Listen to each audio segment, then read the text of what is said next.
Covid-19 đã phá vỡ mọi trật tự truyền thống, khiến cả thế giới chao đảo, và Việt Nam không phải là một ngoại lệ. Đâu là lối thoát sau đại dịch? Ngày 25 tháng 2 năm 2022 này, quy tụ hơn 600 đại biểu tham gia cả trực tuyến và ngoại tuyến, bao gồm lãnh đạo các bộ ban ngành tại Việt Nam, cộng đồng doanh nghiệp và các chuyên gia trong nước và quốc tế. Một cuộc đối thoại chính sách quan trọng giữa chính phủ và các đối tác phát triển. Hội nghị quốc tế thúc đẩy phục hồi kinh tế xanh và bao trùm, bài học từ kinh nghiệm quốc tế. Mục tiêu của hội nghị hướng tới phục hồi kinh tế hậu Covid-19, hướng tới nền kinh tế tuần hoàn và các hành động về khí hậu. Thảo luận các lựa chọn chính sách về kích thích nền kinh tế xanh.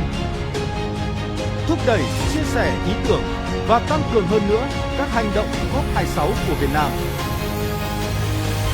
Bạn đã sẵn sàng?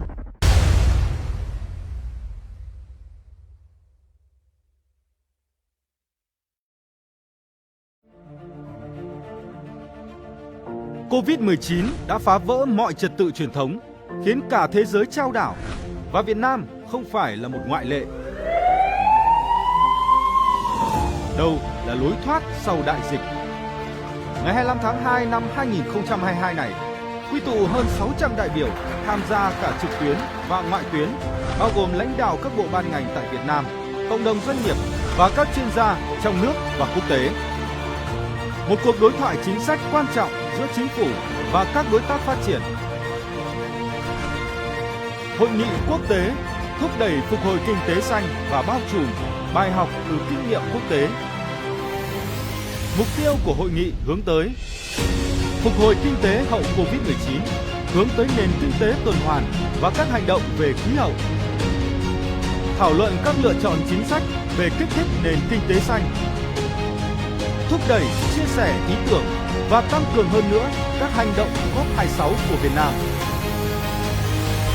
Bạn đã sẵn sàng?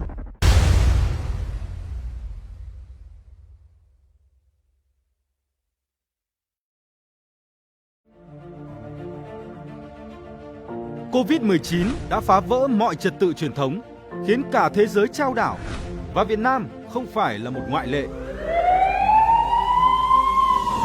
Đâu là lối thoát sau đại dịch? Ngày 25 tháng 2 năm 2022 này, quy tụ hơn 600 đại biểu tham gia cả trực tuyến và ngoại tuyến, bao gồm lãnh đạo các bộ ban ngành tại Việt Nam, cộng đồng doanh nghiệp và các chuyên gia trong nước và quốc tế. Một cuộc đối thoại chính sách quan trọng giữa chính phủ và các đối tác phát triển. Hội nghị quốc tế thúc đẩy phục hồi kinh tế xanh và bao trùm, bài học từ kinh nghiệm quốc tế. Mục tiêu của hội nghị hướng tới phục hồi kinh tế hậu Covid-19, hướng tới nền kinh tế tuần hoàn và các hành động về khí hậu. Thảo luận các lựa chọn chính sách về kích thích nền kinh tế xanh. Thúc đẩy, chia sẻ ý tưởng và tăng cường hơn nữa các hành động COP26 của Việt Nam. Bạn đã sẵn sàng?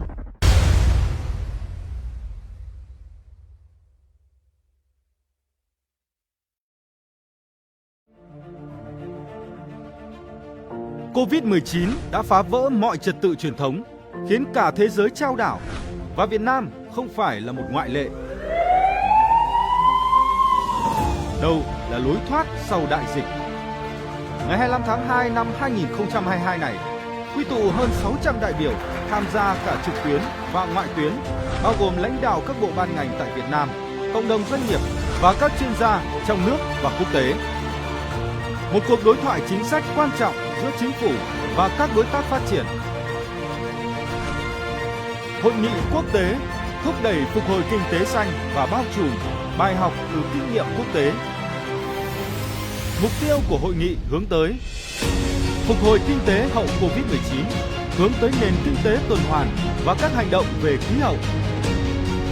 Thảo luận các lựa chọn chính sách về kích thích nền kinh tế xanh. Thúc đẩy, chia sẻ ý tưởng và tăng cường hơn nữa các hành động COP26 của Việt Nam. Bạn đã sẵn sàng?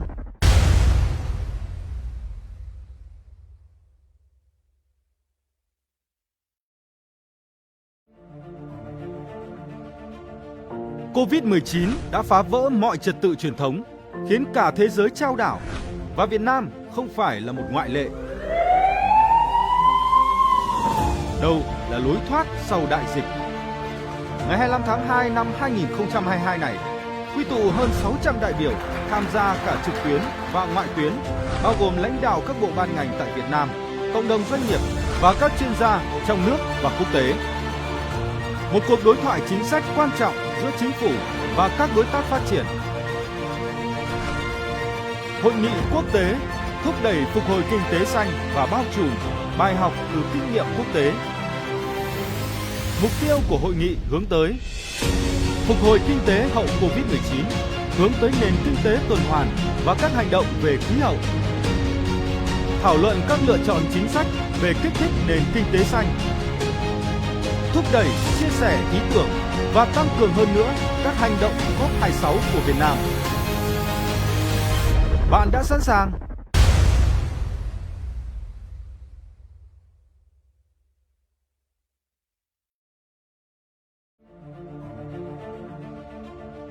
Covid-19 đã phá vỡ mọi trật tự truyền thống, khiến cả thế giới chao đảo, và Việt Nam không phải là một ngoại lệ. Đâu là lối thoát sau đại dịch? Ngày 25 tháng 2 năm 2022 này, quy tụ hơn 600 đại biểu tham gia cả trực tuyến và ngoại tuyến, bao gồm lãnh đạo các bộ ban ngành tại Việt Nam, cộng đồng doanh nghiệp và các chuyên gia trong nước và quốc tế. Một cuộc đối thoại chính sách quan trọng giữa chính phủ và các đối tác phát triển. Hội nghị quốc tế thúc đẩy phục hồi kinh tế xanh và bao trùm, bài học từ kinh nghiệm quốc tế. Mục tiêu của hội nghị hướng tới phục hồi kinh tế hậu Covid-19, hướng tới nền kinh tế tuần hoàn và các hành động về khí hậu. Thảo luận các lựa chọn chính sách về kích thích nền kinh tế xanh. Thúc đẩy, chia sẻ ý tưởng và tăng cường hơn nữa các hành động COP26 của Việt Nam. Bạn đã sẵn sàng?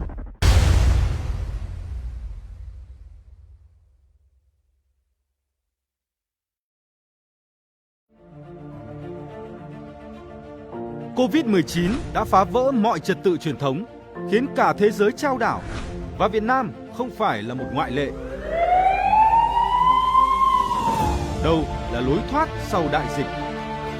Ngày 25 tháng 2 năm 2022 này, quy tụ hơn 600 đại biểu tham gia cả trực tuyến và ngoại tuyến, bao gồm lãnh đạo các bộ ban ngành tại Việt Nam, cộng đồng doanh nghiệp và các chuyên gia trong nước và quốc tế. Một cuộc đối thoại chính sách quan trọng giữa chính phủ và các đối tác phát triển. Hội nghị quốc tế thúc đẩy phục hồi kinh tế xanh và bao trùm, bài học từ kinh nghiệm quốc tế. Mục tiêu của hội nghị hướng tới phục hồi kinh tế hậu Covid-19, hướng tới nền kinh tế tuần hoàn và các hành động về khí hậu. Thảo luận các lựa chọn chính sách về kích thích nền kinh tế xanh. Thúc đẩy, chia sẻ ý tưởng và tăng cường hơn nữa các hành động COP26 của Việt Nam. Bạn đã sẵn sàng?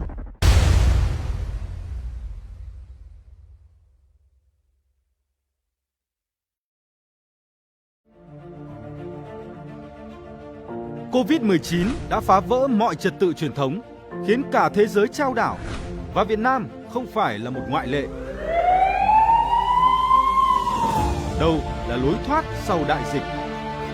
Ngày 25 tháng 2 năm 2022 này, quy tụ hơn 600 đại biểu tham gia cả trực tuyến và ngoại tuyến, bao gồm lãnh đạo các bộ ban ngành tại Việt Nam, cộng đồng doanh nghiệp và các chuyên gia trong nước và quốc tế.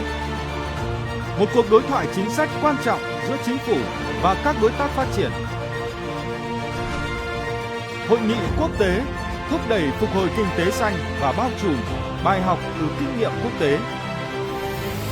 Mục tiêu của hội nghị hướng tới phục hồi kinh tế hậu Covid-19, hướng tới nền kinh tế tuần hoàn và các hành động về khí hậu. Thảo luận các lựa chọn chính sách về kích thích nền kinh tế xanh. Thúc đẩy, chia sẻ ý tưởng và tăng cường hơn nữa các hành động COP26 của Việt Nam. Bạn đã sẵn sàng?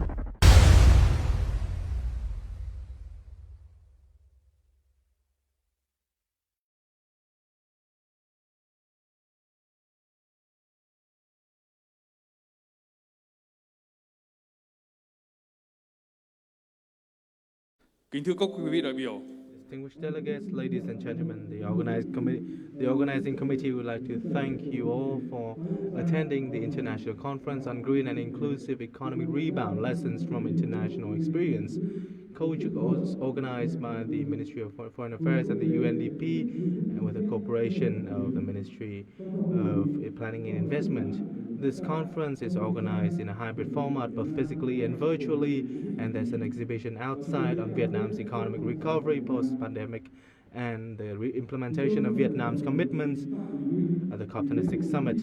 We're honored to introduce Excellency Phạm Bình Minh, Politburo member, standing Deputy Prime Minister. We also welcome the participation of the leaders of the Office of the President, the Mass Mobilization Committee, the Ministry of Natural Resources and the Environment, the Vietnamese Farmer Association, the Vietnam Peace and Development Foundation, the VCCI, and the participation of the representatives of ministries, agencies, mass organizations, and leaders of provinces, cities, and businesses. As for international representatives, we welcome Mr. Akim Steiner, Administrator of the UNDP.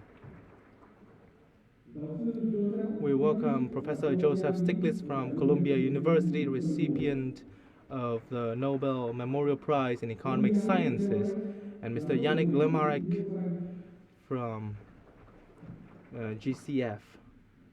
We also welcome the participation of panelists, international experts, excellencies, ambassadors, representatives of countries and international organizations,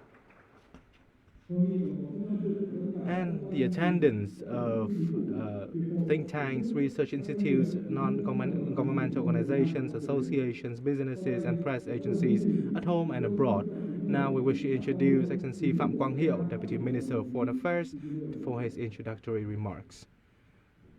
Excellency, the floor is yours.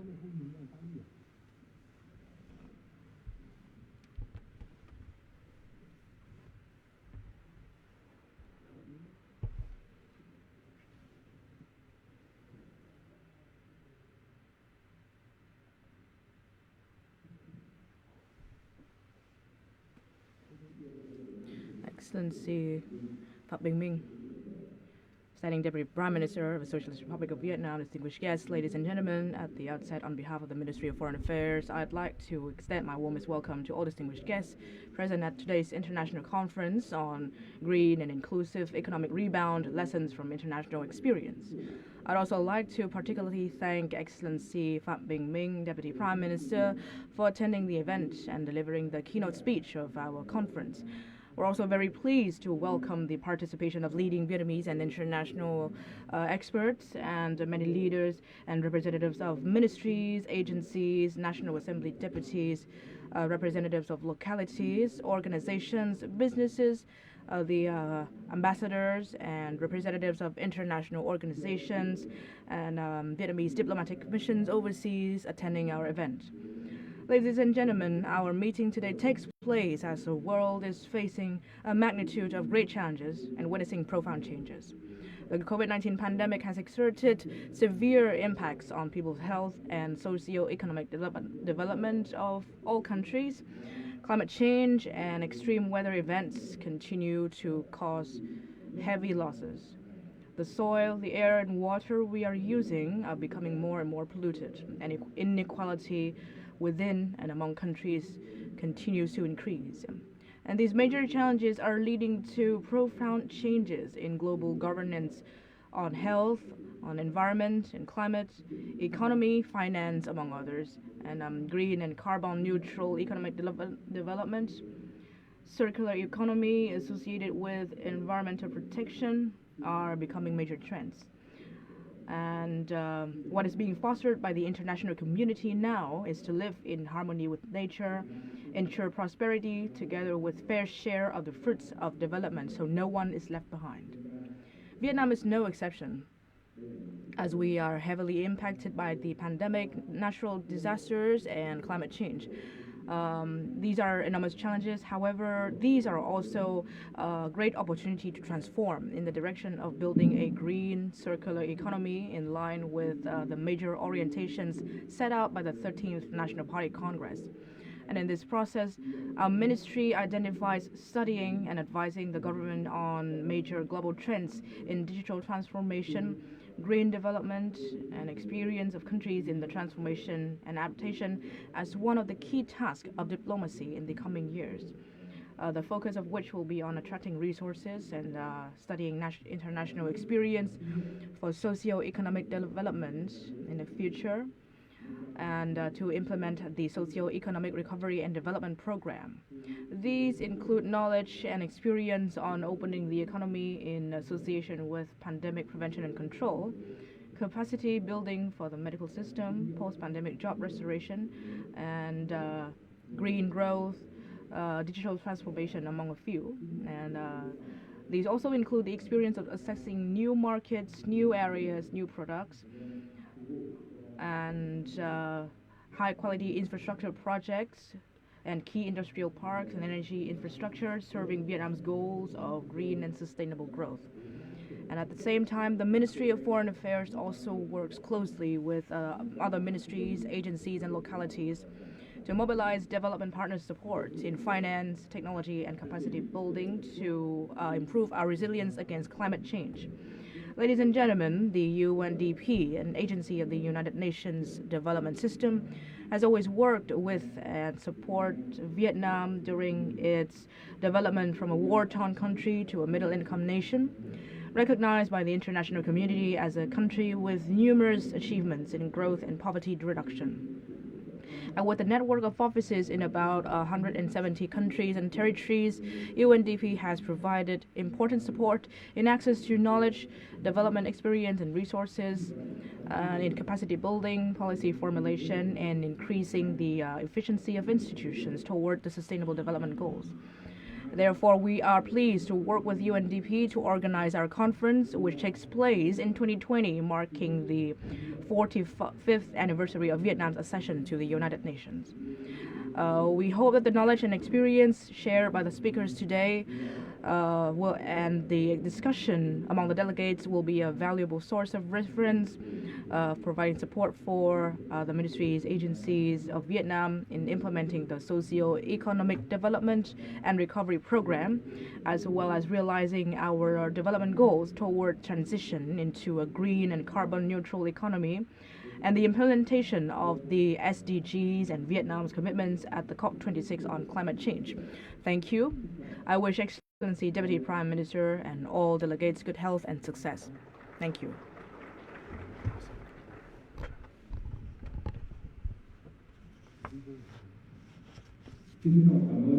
Thank you, Excellency Deputy Minister Phạm Quang Hiệu. Now I wish to introduce you all to the welcoming video message by Mr. Akim Steiner, Administrator of the UNDP. As he's on a business trip in Europe, he will attend and deliver his keynote speech at 11:30 Hanoi time. And now it's time for his video message.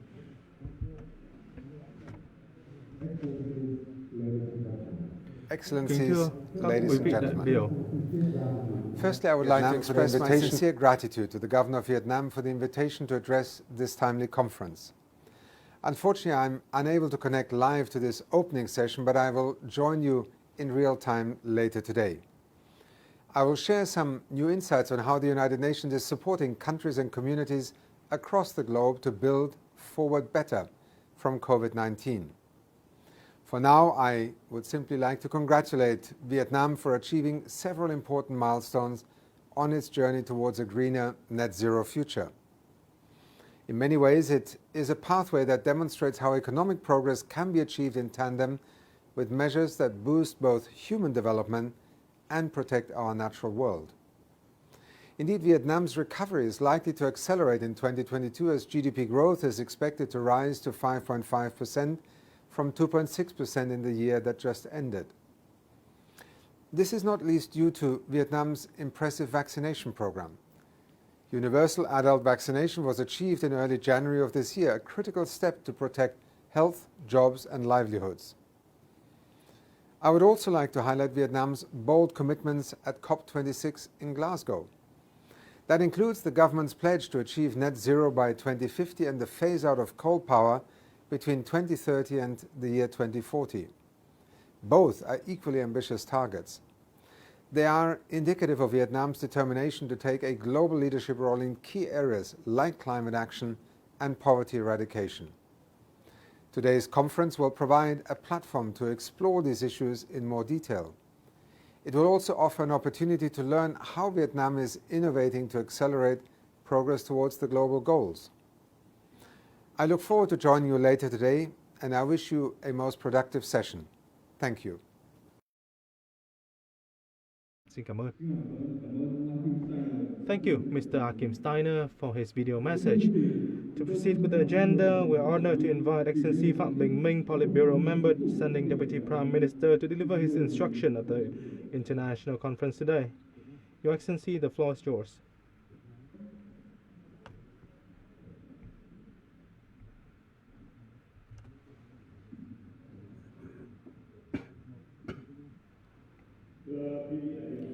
Distinguished delegates, ladies and gentlemen, today I am delighted to attend and deliver my remarks at the International Conference on Green and Inclusive Economic Rebound, Lessons from International Experience. On behalf of the government of Vietnam, I wish to extend to you all my warmest greetings.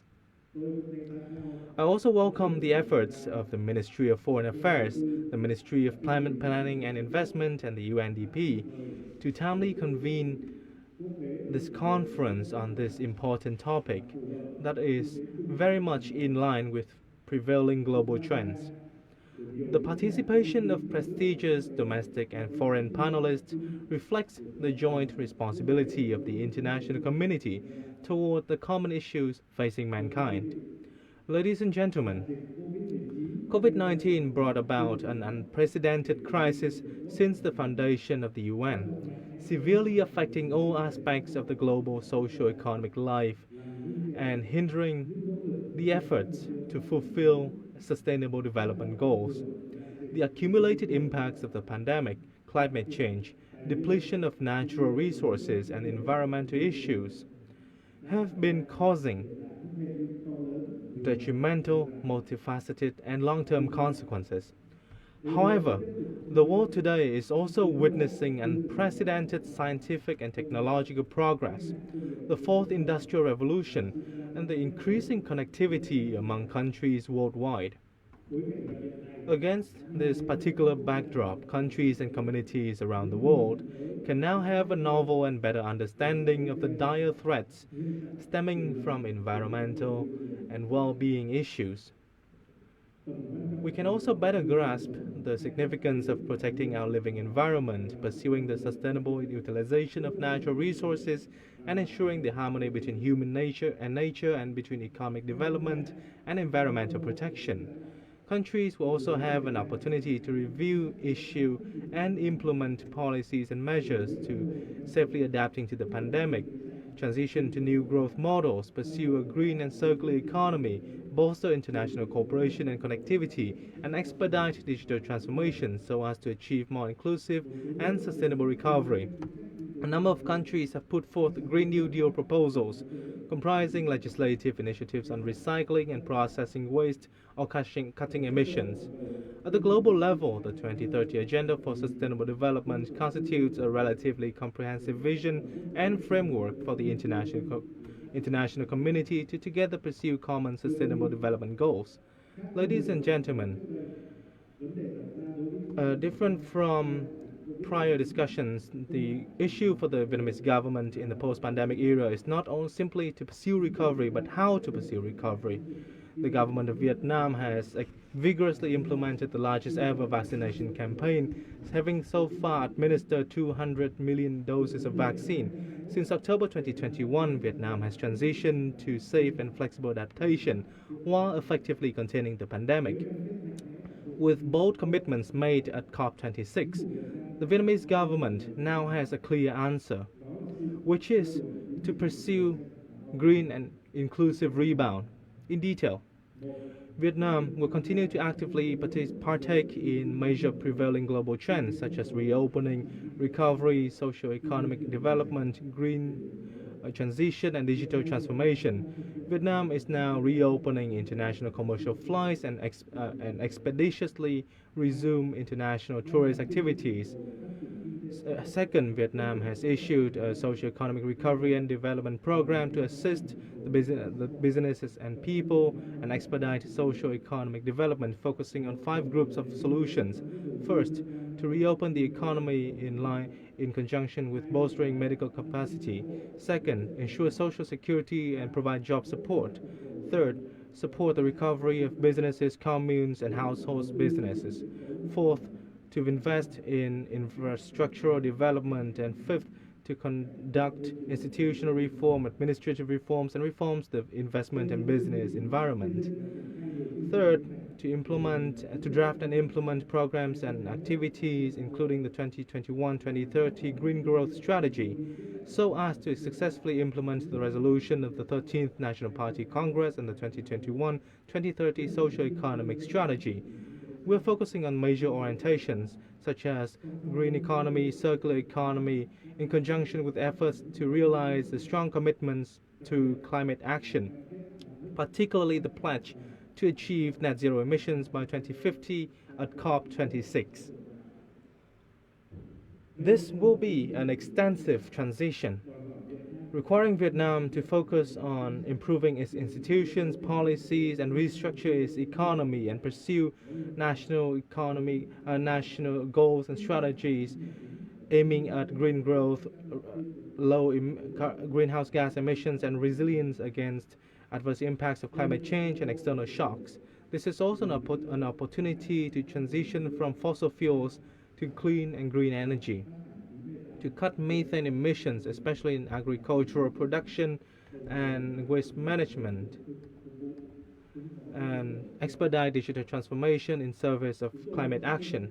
We have also identified that this will be a challenging process, such as the challenge in improving institutions, addressing challenges against improving productivity, quality, effectiveness, and competitiveness of the economy. It is in the social impacts of the transition when jobs in traditional sectors will be lost, while our workers have not been equipped with the know-how and a capacity to participate in a new working market with higher demands and requirements. And such are also the challenges in the lack of finance, technology, and capacity in service of this transition. In addition, from our experience in Đổi Mới, the opening and integration over the past 35 years, every change stems from the change in mindset and understanding towards long-term overarching development interests of the country and the people. At the conference today, I look forward to hearing from experts, international organizations, researchers at home and abroad on their visions and experience in promoting socio-economic rebound that is also sustainable and inclusive.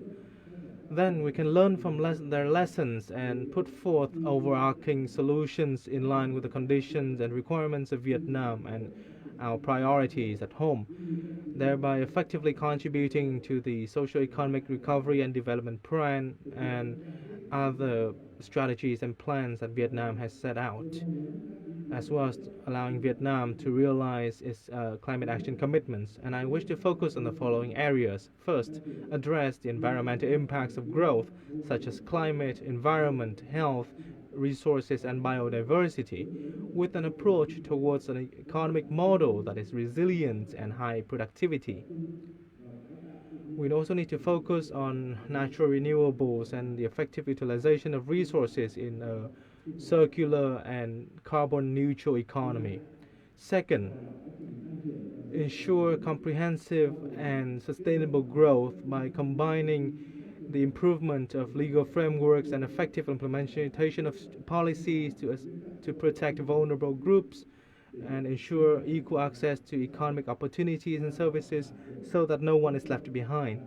That would also allow us to reduce inequalities, eradicate poverty, and lower vulnerabilities, thereby building an equal society with the people at the core, the and also serving as the actor and goal and driver of development.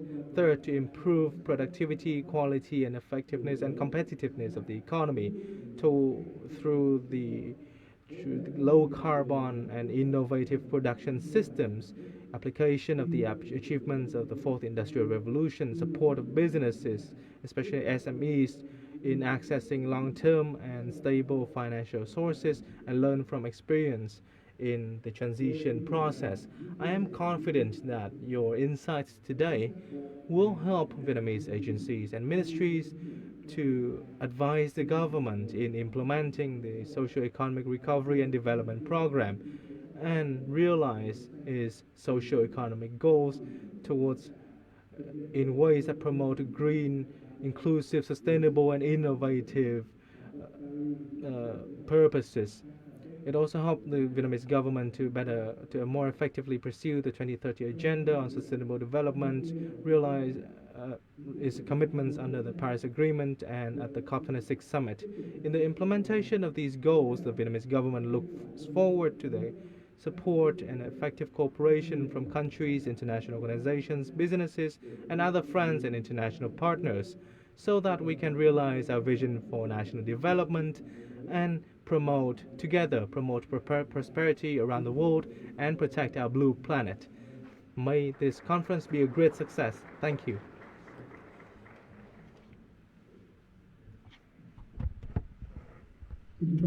Thank you very much, Deputy Prime Minister Phạm Bình Minh, for your very insightful keynote speech.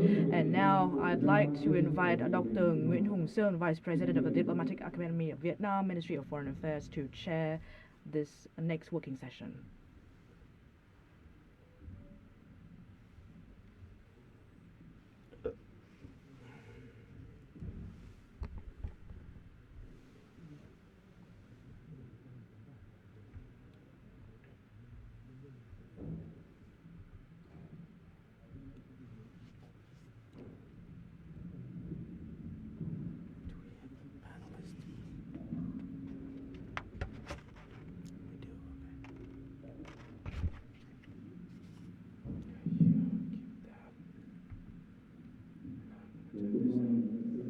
Xin chào tất cả các quý vị ạ. Xin kính chào Phó Thủ tướng Thường trực. Ambassadors, distinguished guests, dear ladies and gentlemen, it is my great privilege and honor to moderate this keynote session, which will be joined by Professor Joseph Stiglitz. Professor Joseph Stiglitz is a renowned economist, is currently university professor at Columbia University. He is a recipient of the Nobel Memorial Prize in Economic Science in 2001 and the John Bates Clark Medal 1979. He is a former senior vice president and chief economist of the World Bank and a former member of the chairman of the US President Council of Economic Advisors. In 2000, Professor Stiglitz founded the Initiative for Policy Dialogue, a think tank on international development based at the Columbia University. He is known for his pioneering work on asymmetric information.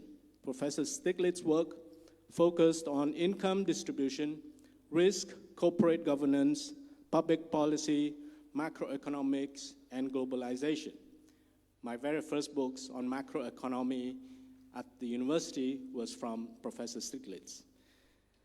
And we are very privileged and honored to be joined by him today. He is going to share with us his thoughts on the major economic challenges facing developing countries during the period of unprecedented uncertainty. And I'd like to emphasize unprecedented uncertainty. Professor, without any further ado, I welcome you to the conference, and we're all looking forward to hearing from you. Please, you have the floor. Well, thank you very much. It's really a pleasure to join you in this discussion of Vietnam's green and inclusive rebound from COVID-19, a challenge, particularly in this moment of deep uncertainty, to which I'll return at the end of my remarks. I fondly remember my many visits to Vietnam, and I only wish I could have joined you in person. Vietnam's economic record has been truly impressive. It has also done a phenomenal job in reducing poverty, ensuring full employment, in improving health, and most recently, responding to the COVID-19 crisis. At the beginning of the COVID-19 crisis, your public health messages went viral around the world, a symbol of cleverness and liveliness and social commitment. We particularly enjoyed it because it offered such a contrast to what was happening in my own country. While managing the Omicron has been hard, your death rate is a fraction of that of countries such as my own. Part of this is because of your truly impressive performance in vaccination, as several times been mentioned, 200 million doses having been administered. Your ability to manage the disease and to sustain the economy has again been particularly impressive, putting the economic performance among the strongest in the world. But in the midst of these achievements, there are problems and challenges. Inequality has grown, even as absolute poverty has been brought down. Growth has not been as inclusive as it could have been.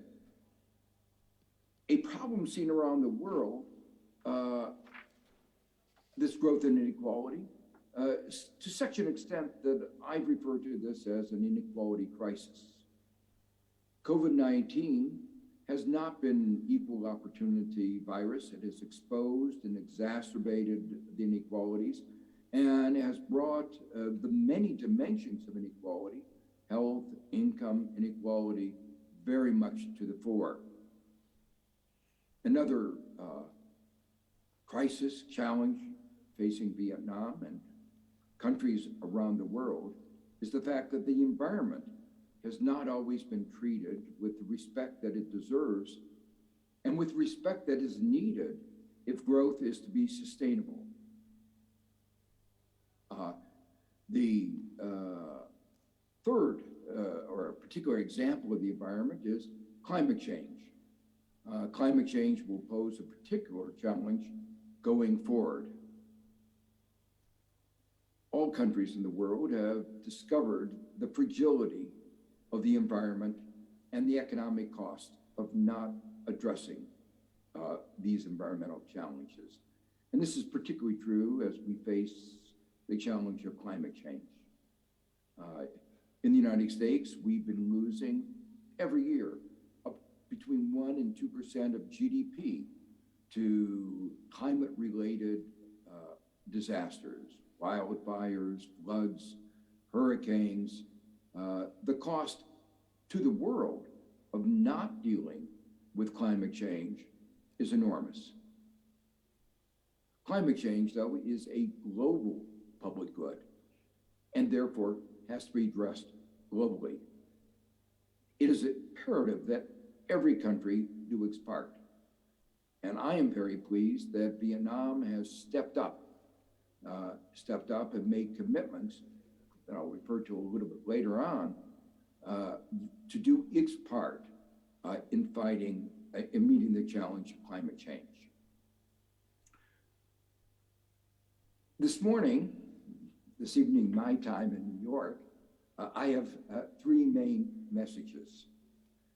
The first is that as Vietnam seeks to recover from COVID-19, as it seeks to continue its growth, the money that is spent to recover the economy will have to do triple duty.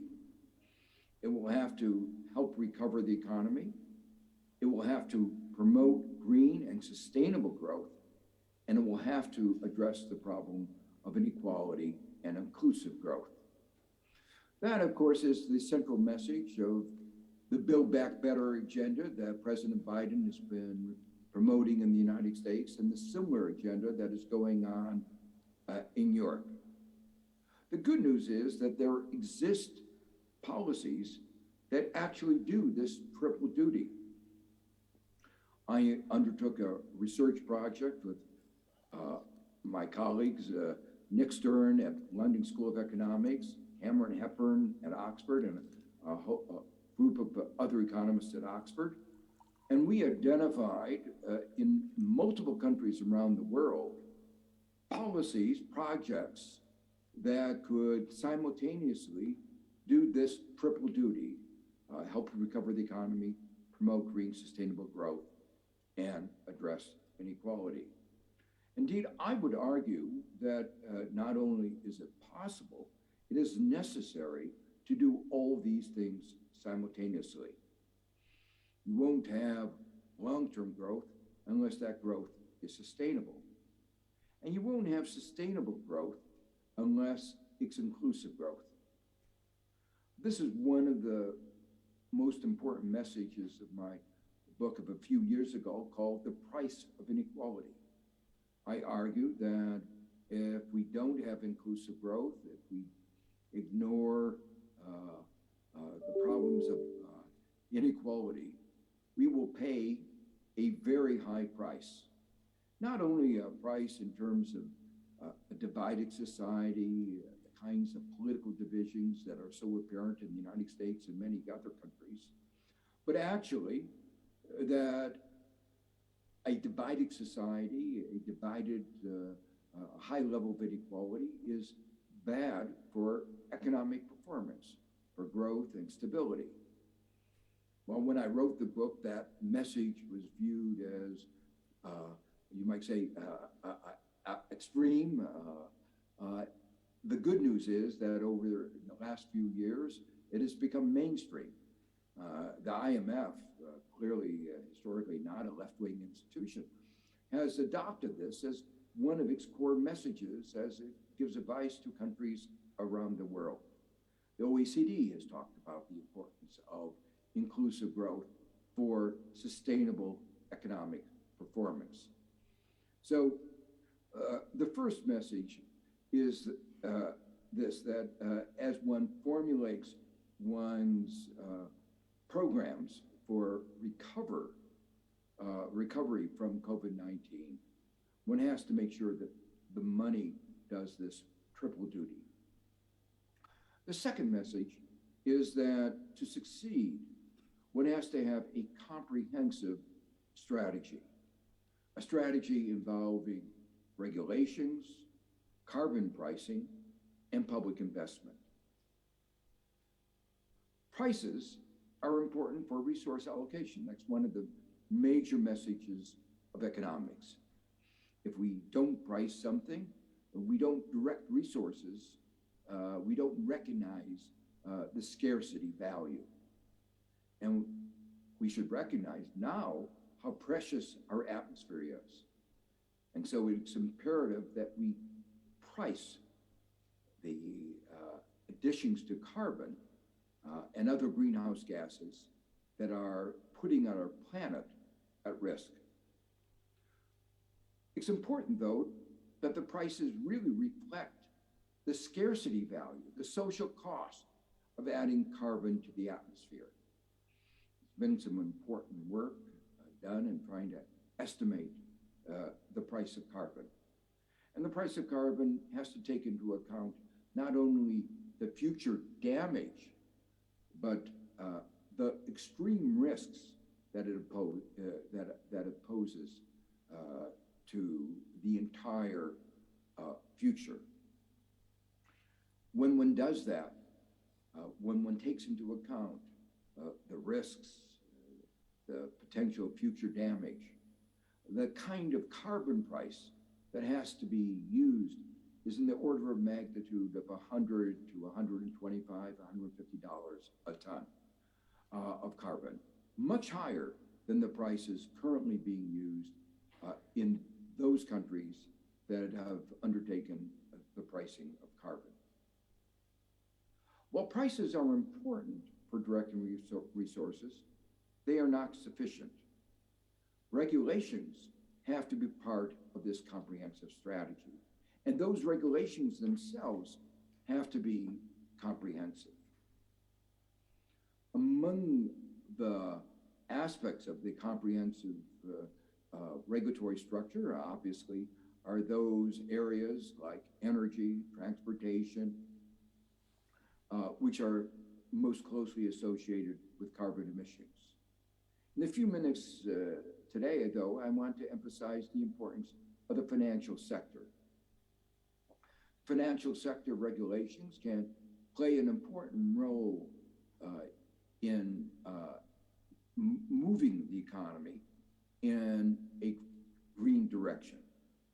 For instance, one important set of policies are green mortgages. Only mortgages that should be allowed to be made are mortgages that are based on sound environmental green standards. Investments that we make in houses, buildings, and plant and equipment are going to be with us for decades into the future. If Vietnam is going to meet its commitment to carbon neutrality by 2050, it has to begin now. It has to make sure that the investments that are undertaken today will be consistent with that message of that commitment of carbon neutrality by 2050.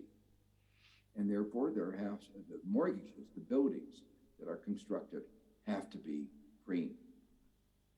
The second aspect, it has to be disclosure. Investors have to know whether the carbon footprint of the investments that are being made. If they don't know the carbon footprint, they won't be able to make the right resource allocations. One of the concerns is that if you don't make green investments today, and not that far down the line, in 2050 is only 28 years away, there will be stranded assets. Investments whose value will be greatly diminished because today, when they're made, they have not been sufficiently green. A third aspect of focus in the financial sector is risk. And regulators, central banks around the world, have become increasingly aware of the systemic risk posed by the transition to a green economy. If we don't make those green investments, I already mentioned that we're going to wind up with stranded assets whose value will greatly diminish. In 2008, we discovered that the mispricing of a small fraction of the US mortgage market, the subprime market, the correction of that mispricing caused a global financial crisis. Unfortunately, at the present time, a large fraction of the world's financial assets are not correctly priced. They don't reflect climate risk. And this is true of the investments in the fossil fuel sector, but it's also true of investments in the real estate sector. Not taking into account this kind of financial risk could, of course, have large systemic consequences. And that's why most central banks today have undertaken an attempt to assess climate risk, both the physical risk and the transition risk. One of the related lessons that have come out of the COVID-19 is that we have discovered that many firms around the world did not take into account adequately a whole range of risks. And we found that the private sector was not as resilient as we thought. In the United States, we couldn't make simple products like face masks and protective gear, let alone complicated products like tests and ventilators. It was because of short-sightedness, the same kind of short-sightedness we saw leading up to the crisis of 2008. And so it's imperative that we have regulatory frameworks, corporate governance frameworks that encourage greater resilience, more long-term thinking, greater attention to risk. And that brings me to the third topic, the third message that I want to share with you. Many people view climate and efforts that I've just described to mitigate climate risk as imposing costs on society. They see it as dampening economic growth, as there being a trade-off between the environment and our economy. I think that's wrong. I see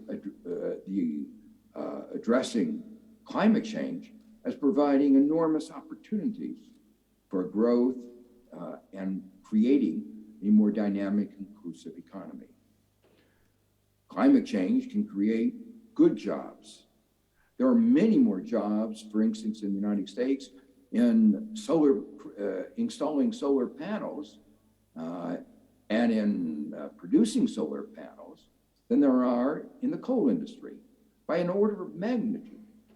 So climate change has the potential for promoting growth and creating jobs. Some developing countries and emerging markets are seeking delays. They have been slow in making commitments to carbon neutrality. I'm pleased that Vietnam is one of the few developing countries that have stepped up and made a commitment to carbon neutrality by 2050 and made a commitment to the elimination of fossil fuel coal in energy production even faster. I think this view of delay is misguided, and I think Vietnam's approach is the right one. It's better to be in the advance guard in the transition to the green economy. There are enormous potentials for learning how to be a green society. In my book, Creating a Learning Society, I argued that kind of learning is the basis of sustained economic growth. The economy of the future is going to be a green economy. And by moving more quickly toward that green economy, Vietnam is taking an important step in advancing its own interest in rapid, sustainable, and inclusive growth. So let me conclude. The world and every country is facing today multiple crises. I mentioned the climate crisis, the inequality crisis, the health crisis.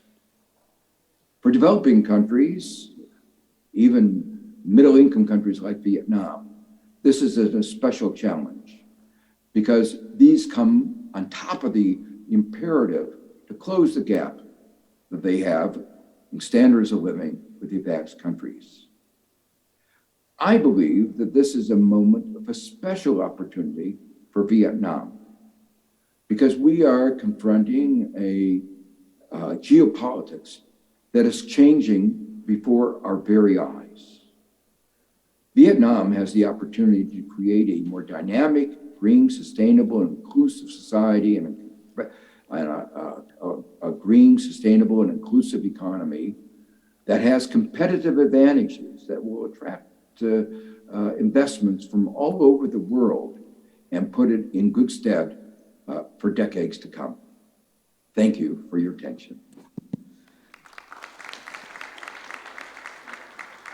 Well, thank you very much, Professor Stiglitz, for a very enlightening and very in-depth presentation on the path to recovery and inclusive growth for Vietnam, and especially the three messages that you laid out is very clear and very informative.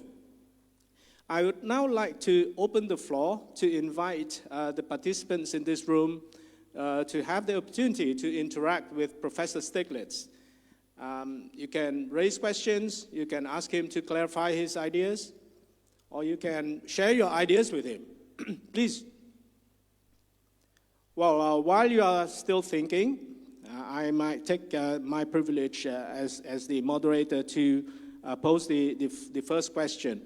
Professor, your first message asks for the money to do a triple job of recovery, sustainable growth, and inclusive growth. I'd like to ask you, how do we then triple the financial resources available to developing countries in order to carry out those three major tasks? How do countries like Vietnam make use of the Build Back Better World scheme by the Western advanced countries to take advantage of that scheme to facilitate the role of the money in an inclusive recovery? If I may, Professor. Sure. Yeah, there are two aspects of this. One is money from the private sector. The second is from the government, public money. Now, in the private sector, the agenda that I try to lay out is one that I believe will attract foreign investment. And I ended my remarks with a few allusions to the changing geopolitics, which puts Vietnam in a very favorable position because there will be money moving out of the countries that are viewed to be a source of contention. And the new geopolitics is going to result in, I think, new opportunities for a country like Vietnam that creates a good environment. And when I think of a good economic environment, I think exactly of this inclusive, sustainable, environmentally sustainable economy. So that's the first part. By the way, I want to emphasize that too often there's too much emphasis on attracting foreign investment. One also wants to create an environment that is good for domestic investment, that creating opportunities for domestic entrepreneurs is particularly important for long-term growth. And that's where the synergy between inclusiveness and long-term dynamics is important. An inclusive economic strategy entails, as part of it, making sure that there's finance available to young entrepreneurs, not just to big companies. That one of the things that we tried to do in our recovery in the United States was to target money on small businesses, on domestic businesses. And we didn't do it as well as we should have. It was during the previous administration. It was done disproportionately through the big banks. But we learned quickly, I have to say, we learned that we were not allocating as much money in an inclusive way to small businesses and minorities. And as we saw that, we took action to correct. And that is part of the message that I referred to at the end, is creating a learning society. Part of creating a learning society is monitoring closely what is going on, learning from what is going on, and correcting one's mistakes, and being willing to admit those mistakes. And so that was one example where we didn't get it right initially, and we still don't have it perfect, but we did a lot better. Now, on the international arena, I've been a great advocate for more money, for promoting development, and for, in particular, promoting green development. The advanced countries have committed $100 billion a year for climate mitigation. But unfortunately, they have not lived up to their commitments. And I've been agitating that they should live up to those commitments. One vehicle, one way that I have argued that might be brought about is an annual emission of $200 to $300 billion of special drawing rights by the IMF. Many of you may know that the managing director of the IMF advocated in response to the enormous financial needs that COVID-19 was going to present, that there be a special issuance of $650 billion of special drawing rights. They're not an ideal instrument, but they are an instrument that we have available and that could be done quickly. After initial resistance from the US government and a veto, fortunately, under President Biden, that initiative has gone forward, and that $650 billion has been issued. And now the IMF is working very hard to persuade countries, the advanced countries that don't need these additional foreign exchange reserves, the additional SDRs, to recycle them to those countries that do, and a kind of resiliency trust. And I hope that they will succeed in meeting their goal of $100 billion. But I think this issue of building back better, greener, and more inclusive is something that is of global interest, of global public good, and it is very important for all of us to work together to try to provide for that. Let me make one more comment, though. Vietnam has been very successful in its vaccination, has already been referred to several times, but a very small fraction of the population in the least developed countries and a relatively small fraction of those in many of the emerging markets have been vaccinated. And that too is a global concern, because as long as the disease festers anywhere in the world, it is providing possibilities for mutations that can be more dangerous, more infectious, even vaccine resistant. So it is an imperative for the entire international community to do what Vietnam has done and make sure that everybody is vaccinated. Thank you very much, Professor, for reminding us that the domestic source of finance is also a very important source that needs to be unlocked in order to fully utilize the potential for inclusive recovery. We've received a couple of questions from online participants. I'll read it out for you, Professor. First question. We all know that solar energy investment is cheaper and cheaper, and becoming solar in many countries can cover somehow energy need and reducing coal and fossil fuel sources. But we need to see what is the technology for solar panel waste in the future that could be affordable and safe to the environment. I would like to hear Professor ideas about the issue. That's the first question. Please go ahead, Professor. It's a great question. Solar, as you say, has come down in price enormously in a way that was totally unanticipated.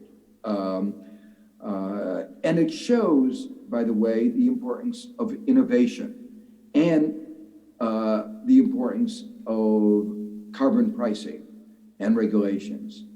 That decrease in the cost of solar energy occurred with relatively little public investment, relatively weak regulations, and almost no carbon pricing.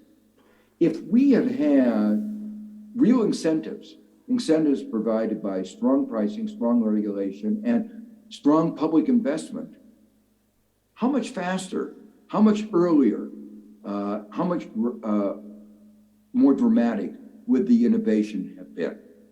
And so I think we need to realize that the potential, this is one of the growth potentials that I emphasized at the end of my talk. I also think, but one of the hopes is that innovation will help us think better about what to do about the waste that you referred to, and develop forms of solar energy that require fewer of the kinds of resources that cannot be recycled, and that make it easier to reduce the waste issue. So I'm very optimistic that if we put our mind to it, and our resources, and our regulatory framework, and our incentive structures, that we will be able to address the problem of waste and get a really environmentally sound solar policy. And that also includes, of course, the problem of storage that is so important with solar. Thank you, Professor. So innovation and technology is very important solutions. Let's turn now to questions from this auditorium. The gentleman in the middle, please. Good morning to everybody. I'm Marco Abbiati, Science Attaché at the Embassy of Italy, but I'm also Professor of Environmental Sciences at the University of Bologna. And I would like to thank the Diplomatic Academy of Vietnam and UNDP for the great opportunity to be here and to listen to the lecture by Professor Stiglitz. And I think that the message that Professor Stiglitz gave to us is extremely clear and strong.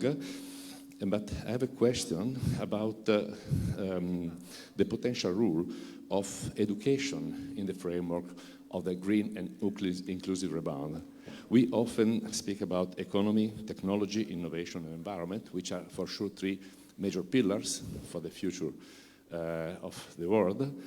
But if we want to go in the direction of equality and inclusive growth, education, I think, should be one of the pillars as well, starting from the primary school, going up to the PhD, having people aware of what are the potentials and what are the risks related to an adoption of not sustainable growth will bring to the world is essential. So I would like to hear to know what your opinion about this, and if we should not stress more that investment also in education is a pillar in order to achieve a green growth. Thank you. I very strongly agree. You know, one of the points of education is that we learn about the world. It is so that we understand science. Understanding climate change requires understanding science. And responding to climate change requires using science and technology, as I mentioned before. But there's another aspect of education that I would stress and to emphasize what has just been said, and that is education also changes mindsets. It's about opening our eyes in a very broad way. And I'm reminded about this from my grandson when he learned about climate change, became a vegetarian. He realized that as he understood, as a 10-year-old, he understood the challenges facing the world, and that he wanted to do his part. And the one thing that he could do is by eating a more climate-friendly diet. And so by making young people more aware of the challenge that we're facing as a planet, they can become more engaged in the battle. And that's why it's their planet that they will be inheriting. And it's, I find it heartening, the extent to which young people, as they've gotten informed about the consequences have gotten so engaged in the battle to create a climate-friendly economy. Well, thank you very much, Professor. I think everyone in this room is very thrilled to hear from your third message that the green transition is actually not as costly as it seems, and there are a lot of opportunities created by that process. So I wonder if you can elaborate further on the occupation created from climate change and how we can prepare or equip our current labor force to quickly adapt to the new jobs, new skills, and new requirements. Yeah, again, a good question, and it links very much with the previous one, because education, one of the important aspects of education is enhancing individuals' adaptability, making them able to respond to the changes in our economy and our society. And we have lots of data to support that more educated individuals are able to go from one job to another. When they get displaced because of a change in technology, they are able to move on to a new job. The reality is that as we move towards a green economy, there will be large changes.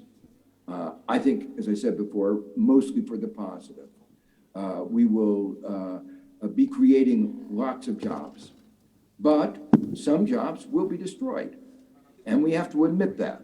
We can't pretend, the coal miners' jobs will go away. But what we want is resilient workers that are able to go from the jobs that are going to be lost to the new jobs that are going to be created. And there are going to be a lot of new jobs created. They're going to be in the service sector. They're going to be new sectors of the economy. They're going to be in R&D and the knowledge economy and the innovation economy.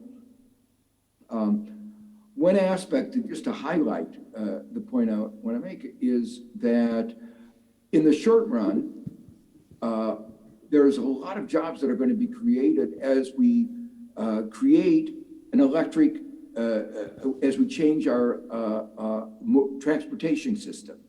We're going to be creating electric vehicles, public transportation systems. One of the great aspects of electric vehicles is they last a lot longer. They are much easier to repair. So a lot of people whose job has been in the auto repair industry are going to lose their jobs. People haven't begun to talk about it, but it is part of the green transition. But that means we're having a more efficient economy. We will have to spend less resources. We're going to save money. Our transportation system is going to be more efficient. But that means we can do other things that we enjoy more. We may be able to, we'll spend more money on health, we'll spend more money on culture, on various kinds of education. So to me, I think that what is important is that we have this kind of adaptability, resilience in our society. And that means we have to have adaptable and resilient individuals. And the key to that is education. But our education, let me say one more last thing, our education systems have to be appropriately designed. In other words, too often in the past, we thought of children going to school for 8, 12, 16 years, filling up their minds with knowledge, and then they go out in the world. That's not the way the world is going to be in the future. What we are trying to do in our first 12 and 16 years of education is to teach them how to learn. That's the message of creating a learning society. And then the rest of their life, they continue to learn. And this is one of the big advantages of the new technologies, the internet. People can get access to the best teachers, to the most recent knowledge it's at their fingertip. In many places around the world, there are courses that are being developed to facilitate this process of lifelong learning. And so the new model of education is going to have to be a model based on lifelong learning, in which the first part is really focused on enhancing the learning capacities. And then there's a big obligation in both the private and public sectors to create both the environment and the tools that enable people to continue that lifelong learning process. Well, thank you very much, Professor. We have queues of questions coming up, digging in further on the role of education, how to protect the vulnerable groups, the role of the circular economies. There are a lot more, many interesting topics out there in the queues. However, I'm sorry, we can't take up the questions anymore because we've used up the times we have for this session. So I'd like to, on behalf of all the participants in this room, express our gratitude to you, Professor Stiglitz, for a very stimulating discussion this morning. A lot of ideas, a lot of thinkings for us to take home and further study. So please join me in thanking Professor Stiglitz for this very enlightening session.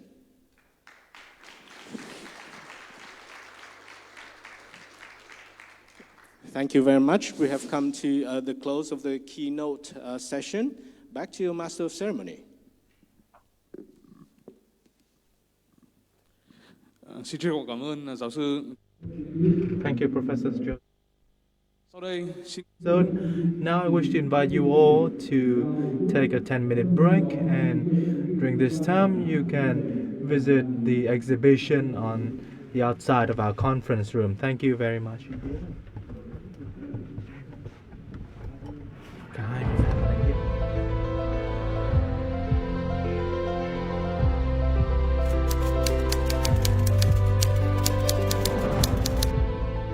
Trong đợt dịch bệnh vừa qua thì em cũng bị ảnh hưởng rất là nhiều. Ví dụ như là về việc phải học online ở nhà thì cũng rất là bất tiện. Trong đợt dịch bệnh vừa rồi thì bọn em bị ảnh hưởng khá là nhiều. Bản thân em thì cảm thấy rất là khó khăn để mà tập trung với việc học online cũng như là tiếp thu được kiến thức, vì thế sẽ ảnh hưởng đến kết quả học tập. Và cái thứ hai là dự định đi du học cũng bị cản trở rất là nhiều trong việc hoàn thành hồ sơ. Trong đợt dịch vừa qua, Việt Nam có khoảng độ tầm 6 tháng là phải giãn cách. Đấy là mùa cao điểm của ngành du lịch. Những công ty du lịch chúng tôi đã bị ảnh hưởng về doanh thu khá là lớn, mất khoảng hơn 50% so với những năm trước. Trong đợt dịch vừa qua thì mình và doanh nghiệp của mình bị ảnh hưởng khá là nhiều. Thứ nhất là khách hàng của mình bên nước của họ đã siết chặt hơn giãn cách xã hội này. Vì vậy mà khối lượng công việc theo đó cũng giảm dần. Tiếp theo là ngay tại Việt Nam mình cũng có những lần giãn cách xã hội rất là nghiêm ngặt khi mà mọi người đều phải làm việc online ấy, thì cái mạng nó cũng là một cái vấn đề khó khăn, tại vì khi làm việc ở nhà thì nó không có độ ổn định và một số các bạn lao động cũng phải bị cắt giảm một chút vì mình không có đủ máy để cung cấp cho bạn khi các bạn làm việc tại nhà.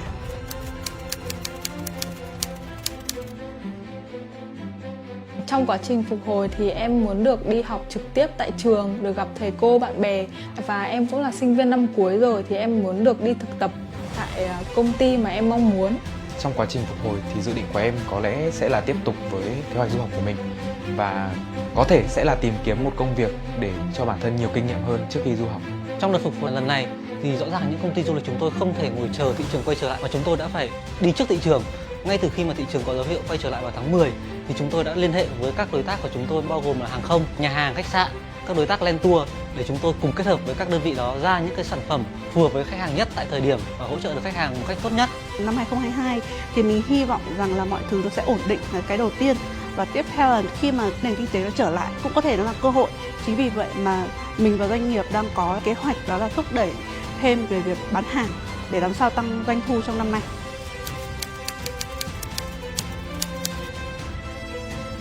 Sau đợt dịch này thì em có nguyện vọng là sẽ được nhà trường giúp đỡ, tạo điều kiện cho em để em đến thực tập ở những nơi mà em mong muốn và được đi du lịch cùng với bạn bè. Là một sinh viên thì sau quá trình khống chế đại dịch, em rất mong muốn được thầy cô cũng như là nhà trường giúp đỡ hỗ trợ về mặt chuyên môn và tạo điều kiện để chúng em có thể ra trường đúng thời hạn. Ngoài ra thì em cũng có mong muốn hoàn thành được giấc mơ du học của mình cách dễ dàng hơn. thông qua những cái việc đó mở đường bay. Cái đầu tiên là chúng tôi mong muốn được là nhà nước có thể kiểm soát được dịch để mà người dân có thể an tâm đi du lịch. Cái tiếp theo chúng tôi mong muốn được là chính phủ có thêm được cái gói hỗ trợ, đặc biệt là những doanh nghiệp du lịch có thêm nguồn chi phí chúng tôi phát triển sản xuất kinh doanh sau đại dịch. Đối với năm 2022 thì mình mong muốn rằng là nhà nước sẽ có những cái chính sách ưu đãi hơn đối với các doanh nghiệp, đặc biệt là những doanh nghiệp mà do người yếu thế họ làm chủ và thành lập. Mong rằng là sẽ có những cái ưu đãi nhiều hơn về thuế này, có thể là giảm thuế để họ có thể nhanh chóng phục hồi lại cái hoạt động kinh doanh của mình.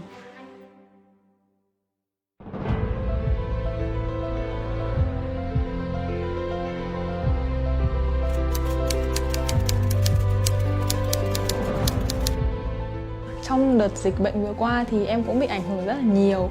Ví dụ như là về việc học, phải học online ở nhà thì cũng rất là bất tiện. Trong đợt dịch bệnh vừa rồi thì bọn em bị ảnh hưởng khá là nhiều. Bản thân em thì cảm thấy rất là khó khăn để mà tập trung với việc học online cũng như là tiếp thu được kiến thức, vì thế sẽ ảnh hưởng đến kết quả học tập. Và cái thứ hai là dự định đi du học cũng bị cản trở rất là nhiều trong việc hoàn thành hồ sơ.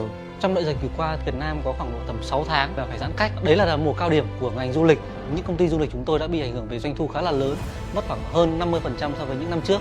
Trong đợt dịch vừa qua thì mình và doanh nghiệp của mình bị ảnh hưởng khá là nhiều. Thứ nhất là khách hàng của mình bên nước của họ đã siết chặt hơn giãn cách xã hội này.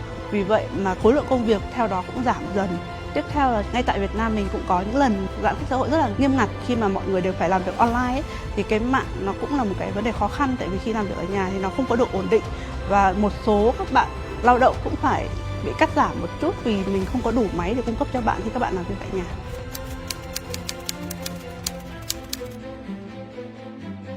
Trong quá trình phục hồi thì em muốn được đi học trực tiếp tại trường, được gặp thầy cô, bạn bè. Và em cũng là sinh viên năm cuối rồi thì em muốn được đi thực tập tại công ty mà em mong muốn. Trong quá trình phục hồi thì dự định của em có lẽ sẽ là tiếp tục với kế hoạch du học của mình và có thể sẽ là tìm kiếm một công việc để cho bản thân nhiều kinh nghiệm hơn trước khi du học. Trong đợt phục hồi lần này thì rõ ràng những công ty du lịch chúng tôi không thể ngồi chờ thị trường quay trở lại mà chúng tôi đã phải đi trước thị trường. Ngay từ khi mà thị trường có dấu hiệu quay trở lại vào tháng 10 thì chúng tôi đã liên hệ với các đối tác của chúng tôi bao gồm là hàng không, nhà hàng, khách sạn, các đối tác land tour để chúng tôi cùng kết hợp với các đơn vị đó ra những cái sản phẩm phù hợp với khách hàng nhất tại thời điểm và hỗ trợ được khách hàng một cách tốt nhất. Năm 2022 thì mình hy vọng rằng là mọi thứ nó sẽ ổn định là cái đầu tiên, và tiếp theo là khi mà nền kinh tế nó trở lại cũng có thể nó là cơ hội. Chính vì vậy mà mình và doanh nghiệp đang có kế hoạch đó là thúc đẩy thêm về việc bán hàng để làm sao tăng doanh thu trong năm nay.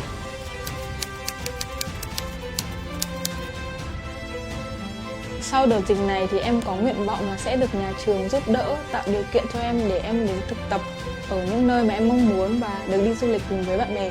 Là một sinh viên thì sau quá trình khống chế đại dịch, em rất mong muốn được thầy cô cũng như là nhà trường giúp đỡ hỗ trợ về mặt chuyên môn và tạo điều kiện để chúng em có thể ra trường đúng thời hạn. Ngoài ra thì em cũng có mong muốn hoàn thành được giấc mơ du học của mình cách dễ dàng hơn thông qua những cái việc đó mở đường bay. Cái đầu tiên là chúng tôi mong muốn được là nhà nước có thể kiểm soát được dịch để mà người dân có thể an tâm đi du lịch.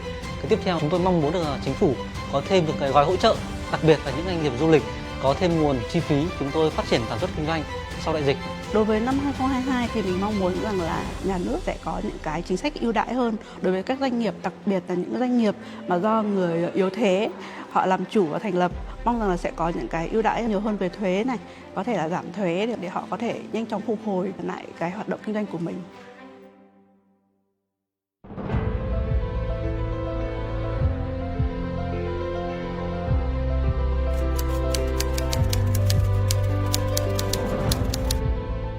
Trong đợt dịch bệnh vừa qua thì em cũng bị ảnh hưởng rất là nhiều. Ví dụ như là về việc học, phải học online ở nhà thì cũng rất là bất tiện. Trong đợt dịch bệnh vừa rồi thì bọn em bị ảnh hưởng khá là nhiều. Bản thân em thì cảm thấy rất là khó khăn để mà tập trung với việc học online cũng như là tiếp thu được kiến thức, vì thế sẽ ảnh hưởng đến kết quả học tập. Và cái thứ hai là dự định đi du học cũng bị cản trở rất là nhiều trong việc hoàn thành hồ sơ. Trong đợt dịch vừa qua, Việt Nam có khoảng độ tầm 6 tháng và phải giãn cách. Đấy là mùa cao điểm của ngành du lịch. Những công ty du lịch chúng tôi đã bị ảnh hưởng về doanh thu khá là lớn, mất khoảng hơn 50% so với những năm trước. Trong đợt dịch vừa qua thì mình và doanh nghiệp của mình bị ảnh hưởng khá là nhiều. Thứ nhất là khách hàng của mình bên nước của họ đã siết chặt hơn giãn cách xã hội này. Vì vậy mà khối lượng công việc theo đó cũng giảm dần. Tiếp theo là ngay tại Việt Nam mình cũng có những lần giãn cách xã hội rất là nghiêm ngặt khi mà mọi người đều phải làm việc online ấy, thì cái mạng nó cũng là một cái vấn đề khó khăn, tại vì khi làm việc ở nhà thì nó không có độ ổn định và một số các bạn lao động cũng phải bị cắt giảm một chút vì mình không có đủ máy để cung cấp cho bạn khi các bạn làm việc tại nhà.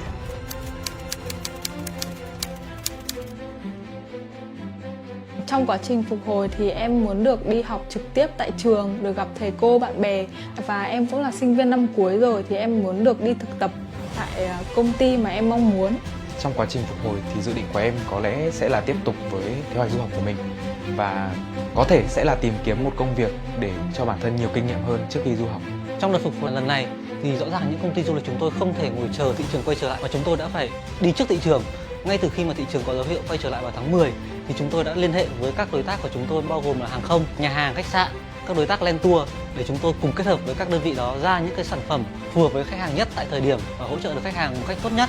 Năm 2022 thì mình hy vọng rằng là mọi thứ nó sẽ ổn định là cái đầu tiên. Và tiếp theo là khi mà nền kinh tế nó trở lại cũng có thể nó là cơ hội. Chính vì vậy mà mình và doanh nghiệp đang có kế hoạch đó là thúc đẩy thêm về việc bán hàng để làm sao tăng doanh thu trong năm nay.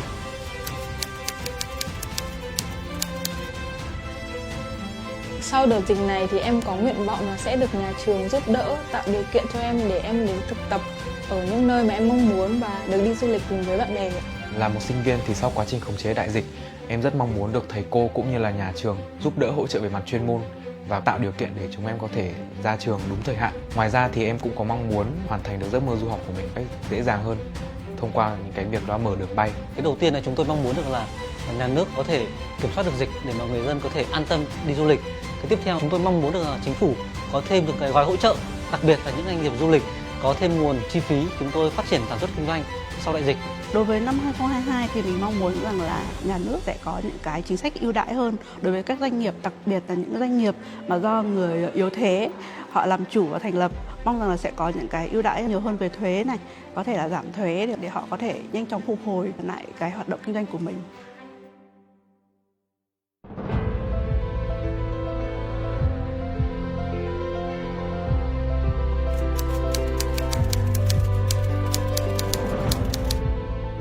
Trong đợt dịch bệnh vừa qua thì em cũng bị ảnh hưởng rất là nhiều.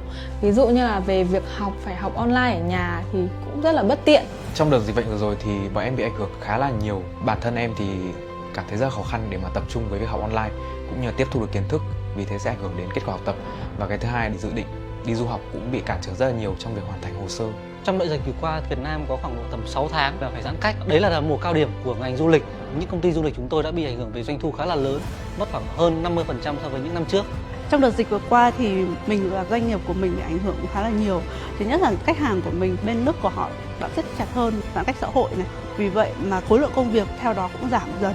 Tiếp theo là ngay tại Việt Nam mình cũng có những lần giãn cách xã hội rất là nghiêm ngặt khi mà mọi người đều phải làm việc online ấy, thì cái mạng nó cũng là một cái vấn đề khó khăn, tại vì khi làm việc ở nhà thì nó không có độ ổn định và một số các bạn lao động cũng phải bị cắt giảm một chút vì mình không có đủ máy để cung cấp cho bạn khi các bạn làm việc tại nhà.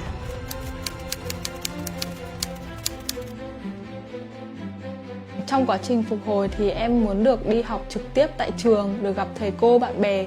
Và em cũng là sinh viên năm cuối rồi thì em muốn được đi thực tập tại công ty mà em mong muốn. Trong quá trình phục hồi thì dự định của em có lẽ sẽ là tiếp tục với kế hoạch du học của mình và có thể sẽ là tìm kiếm một công việc để cho bản thân nhiều kinh nghiệm hơn trước khi du học. Trong đợt phục hồi lần này thì rõ ràng những công ty du lịch chúng tôi không thể ngồi chờ thị trường quay trở lại mà chúng tôi đã phải đi trước thị trường. Ngay từ khi mà thị trường có dấu hiệu quay trở lại vào tháng 10 thì chúng tôi đã liên hệ với các đối tác của chúng tôi bao gồm là hàng không, nhà hàng, khách sạn, các đối tác land tour để chúng tôi cùng kết hợp với các đơn vị đó ra những cái sản phẩm phù hợp với khách hàng nhất tại thời điểm và hỗ trợ được khách hàng một cách tốt nhất. Năm 2022 thì mình hy vọng rằng là mọi thứ nó sẽ ổn định là cái đầu tiên. Và tiếp theo là khi mà nền kinh tế nó trở lại cũng có thể nó là cơ hội. Chính vì vậy mà mình và doanh nghiệp đang có kế hoạch đó là thúc đẩy thêm về việc bán hàng để làm sao tăng doanh thu trong năm nay.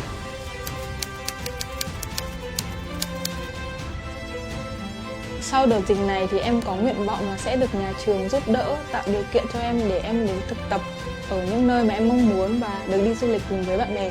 Là một sinh viên thì sau quá trình khống chế đại dịch, em rất mong muốn được thầy cô cũng như là nhà trường giúp đỡ hỗ trợ về mặt chuyên môn và tạo điều kiện để chúng em có thể ra trường đúng thời hạn. Ngoài ra thì em cũng có mong muốn hoàn thành được giấc mơ du học của mình cách dễ dàng hơn thông qua những cái việc đó mở đường bay. Cái đầu tiên là chúng tôi mong muốn được là nhà nước có thể kiểm soát được dịch để mà người dân có thể an tâm đi du lịch.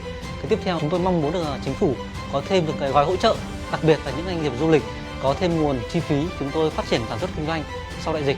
Đối với năm 2022 thì mình mong muốn rằng là nhà nước sẽ có những cái chính sách ưu đãi hơn đối với các doanh nghiệp, đặc biệt là những doanh nghiệp mà do người yếu thế họ làm chủ và thành lập.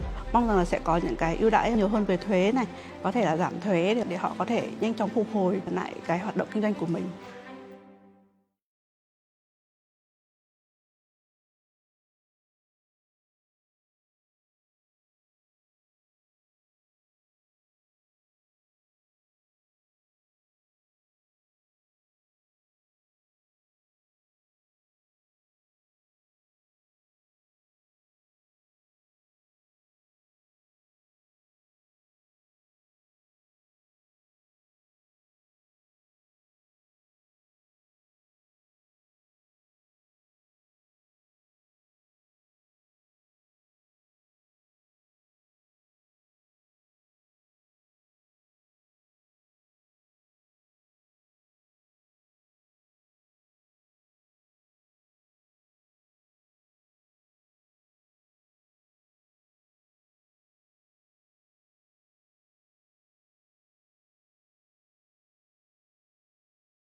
We are honored to introduce Excellency Morwen, Ambassador of Sweden to Vietnam, will moderate this session, and I wish to invite Excellency Lê Công Thanh, Deputy Minister of Natural Resources and the Environment, to the podium. Thank you. His Excellency, Deputy Prime Minister. Xin cảm ơn. Xin gửi lời chào tới ngài Phó Thủ tướng Thường trực Phạm Bình Minh. Ladies and gentlemen, it is my great pleasure to participate in this important conference on green and inclusive economic rebound, even though it takes place against the backdrop of very grim developments in my region, Europe, over the last 2 days. I had prepared a small opening remark, but because we are running a bit late and Dr. Glamarek will have to leave us soon, we will jump straight into the panel. I think most of you know the Green Climate Fund. The Green Climate Fund is the world's largest climate fund dedicated to helping developing countries take climate-smart action to reduce greenhouse gas emissions and adapt to climate change. It is particularly focused on countries that are especially vulnerable to climate change impacts. And like all of us, the Green Climate Fund has had to adjust to the impacts of the pandemic and to promoting a green, resilient recovery that contributes to its long-term climate goals. So I would now like to invite Dr. Yannick Glemarek, Executive Director of the Green Climate Fund, to provide the first address to this session. He's joining us virtually from Seoul, Korea. You have the floor, sir. Thank you very much, Anne. Excellencies, distinguished delegates, dear friends, good mornings from South Korea.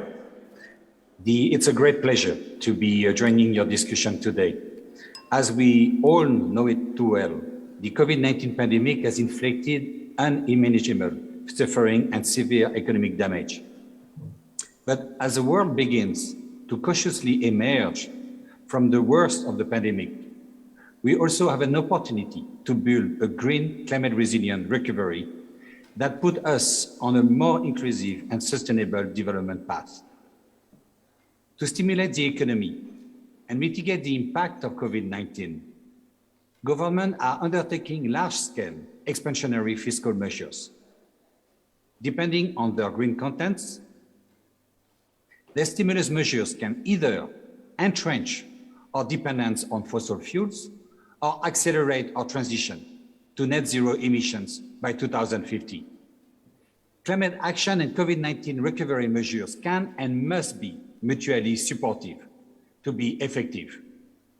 Investment in priority climate solutions, including renewable energy, low carbon cities, energy efficiency, sustainable transport, climate resilient agriculture, and ecosystem restoration, do not only reduce the risk of catastrophic climate change. As mentioned by Professor Stiglitz earlier, they also create jobs and generate substantial socio-economic co-benefits.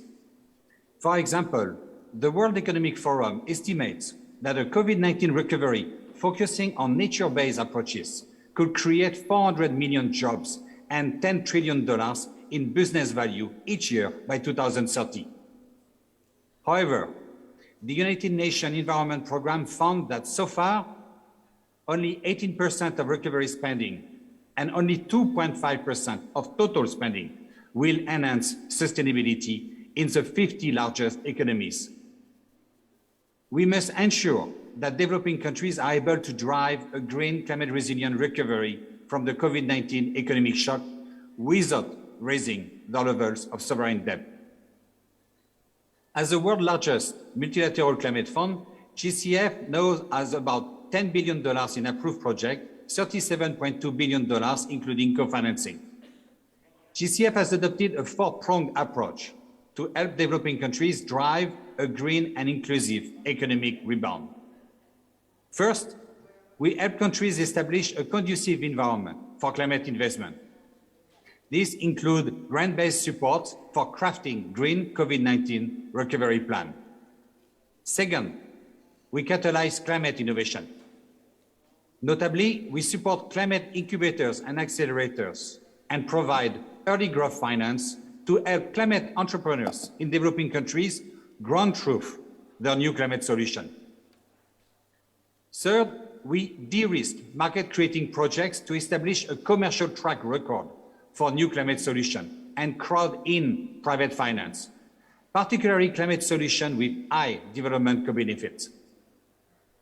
And finally, the fourth pillar of our approach is to help align finance with sustainable development by enhancing the capacity of domestic financial institutions to appraise and finance the widespread adoption of new climate solutions. Across the ASEAN region, GCF has already approved a portfolio of over $795 million, including 3 projects in Vietnam worth over $146 million. These 3 projects aim to strengthen storm and flood protection for coastal communities, scale up energy-efficient investment, and strengthen the climate resilience of smallholder farmers. One of our recent initiatives to foster a green climate resilient recovery in Southeast Asia is the ASEAN Catalytic Green Finance Facility. As an anchor investor, GCF is investing $300 million alongside the Asian Development Bank in a $3.4 billion multi-stakeholder co-investment platform. This facility will use those public funds to de-risk private investment in low-emission, climate-resilient infrastructure and foster a green and inclusive economic rebound in participating countries. Ladies and gentlemen, we know that the COVID-19 pandemic has severely affected momentum on climate action. But mobilizing green capital that enable a sustainable recovery while supporting green jobs is also an enormous opportunity. And this is particularly the case for ASEAN countries. Recent research from Swiss Re on the economics of climate change suggests that of all the regions in the world, ASEAN economies have the most to lose from climate inaction and the most to gain from implementing a green recovery. A green transition will not only mitigate the rise in global temperature, but also ensure a more rapid economic recovery, avoiding a major drop in ASEAN GDP, curtailing the region's debt crisis, and helping create jobs in climate-friendly sectors. GCF looks forward to working with you as together we seek to seize these opportunities and enable a green and inclusive economic rebound. Once again, thank you for your invitation and your kind attention.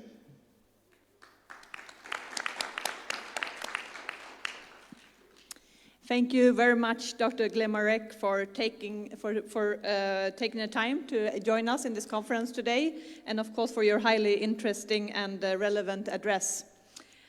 Now I would like to invite our next speaker, His Excellency Ambassador Chu Hyun, 26th Permanent Representative of the Republic of Korea to the United Nations. Ambassador Chu formerly served as the first Vice Minister of Foreign Affairs of Korea and was directly involved in the development of Korea's Green New Deal. Korea's Green New Deal is attracting a lot of attention in this region and around the world, and I highly appreciate Ambassador Chu's willingness to join us from New York, where it's rather late now in the evening. Ambassador Chu, the floor is yours. Thank you, Madam Ambassador. I want to congratulate, first of all, the government of Vietnam and the UNDP for organizing this event. I also thank you for inviting me to this conference. Today, I would like to talk about three things. First, what the United Nations has been doing for achieve green and inclusive economic rebound.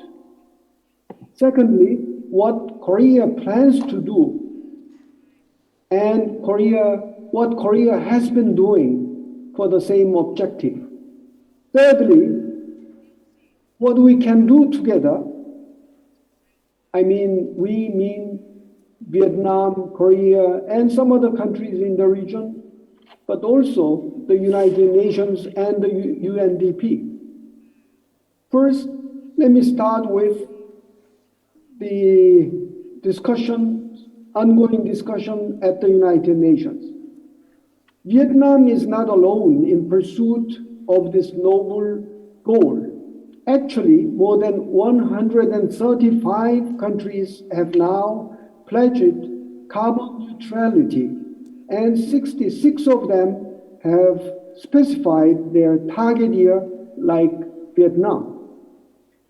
This was a rapid advancement in the international climate talks for the past 1 or 2 years. How was it possible? First, it was science. The scientific knowledge has convinced us that climate change is actually happening and that the window of opportunity is narrowing rapidly. IPCC assessment report published last August confirmed that the recent global temperature rise is due to human activities and it might reach 4 degrees Celsius above the pre-industrial level or at the end of this century if we do not act anything. Well, second, we are witnessing the dire impacts of climate change all around the world. This has led the public to believe in climate change. It is not only impacting developing countries, but also rich countries. And we all know that we suffer from wildfires, floods, droughts, and heat waves, which are all extreme weathers. The World Climate Risk Index report assessed that Vietnam will be the 13th most climate-affected country during the 2000 years. Well, indeed, Vietnam and Korea, as we have long coastlines, will suffer most. Third is COVID-19. This pandemic has enlightened us that humanity is very vulnerable to global crisis and that we cannot but respond globally, collectively. Actually, right after the outbreak of the pandemic, we diplomats at the United Nations were very keen to discuss the root cause of this crisis. We have come to realize through discussions that humanity was waging war against nature, and we cannot thrive in the future without protecting nature and our planet. This year marks the 50th anniversary of the 1972 UN Conference on the Human Environment in Stockholm. And we also celebrate the 50th anniversary of the establishment of UNEP. The UN and its member states will be celebrating these important milestones this year. The most prominent mottos of these two events are harmony with nature and carbon neutrality. Therefore, it is a global consensus that we cannot continue the past practices of the fossil fuel economy. Indeed, the transition to carbon-free, clean energy economy is a must. Now is the time for us to ask for how, not why, and we are here to do exactly the same thing. Let me move on to Korea's Green Deal plan. Korea is another country that has pledged carbon neutrality by 2050, like Vietnam. As one of the biggest economies in the region that are heavily dependent on fossil fuel, it was extremely difficult for Korea to make this decision, especially due to opposition from industries like steel, automobile, shipbuilding, and oil refinery.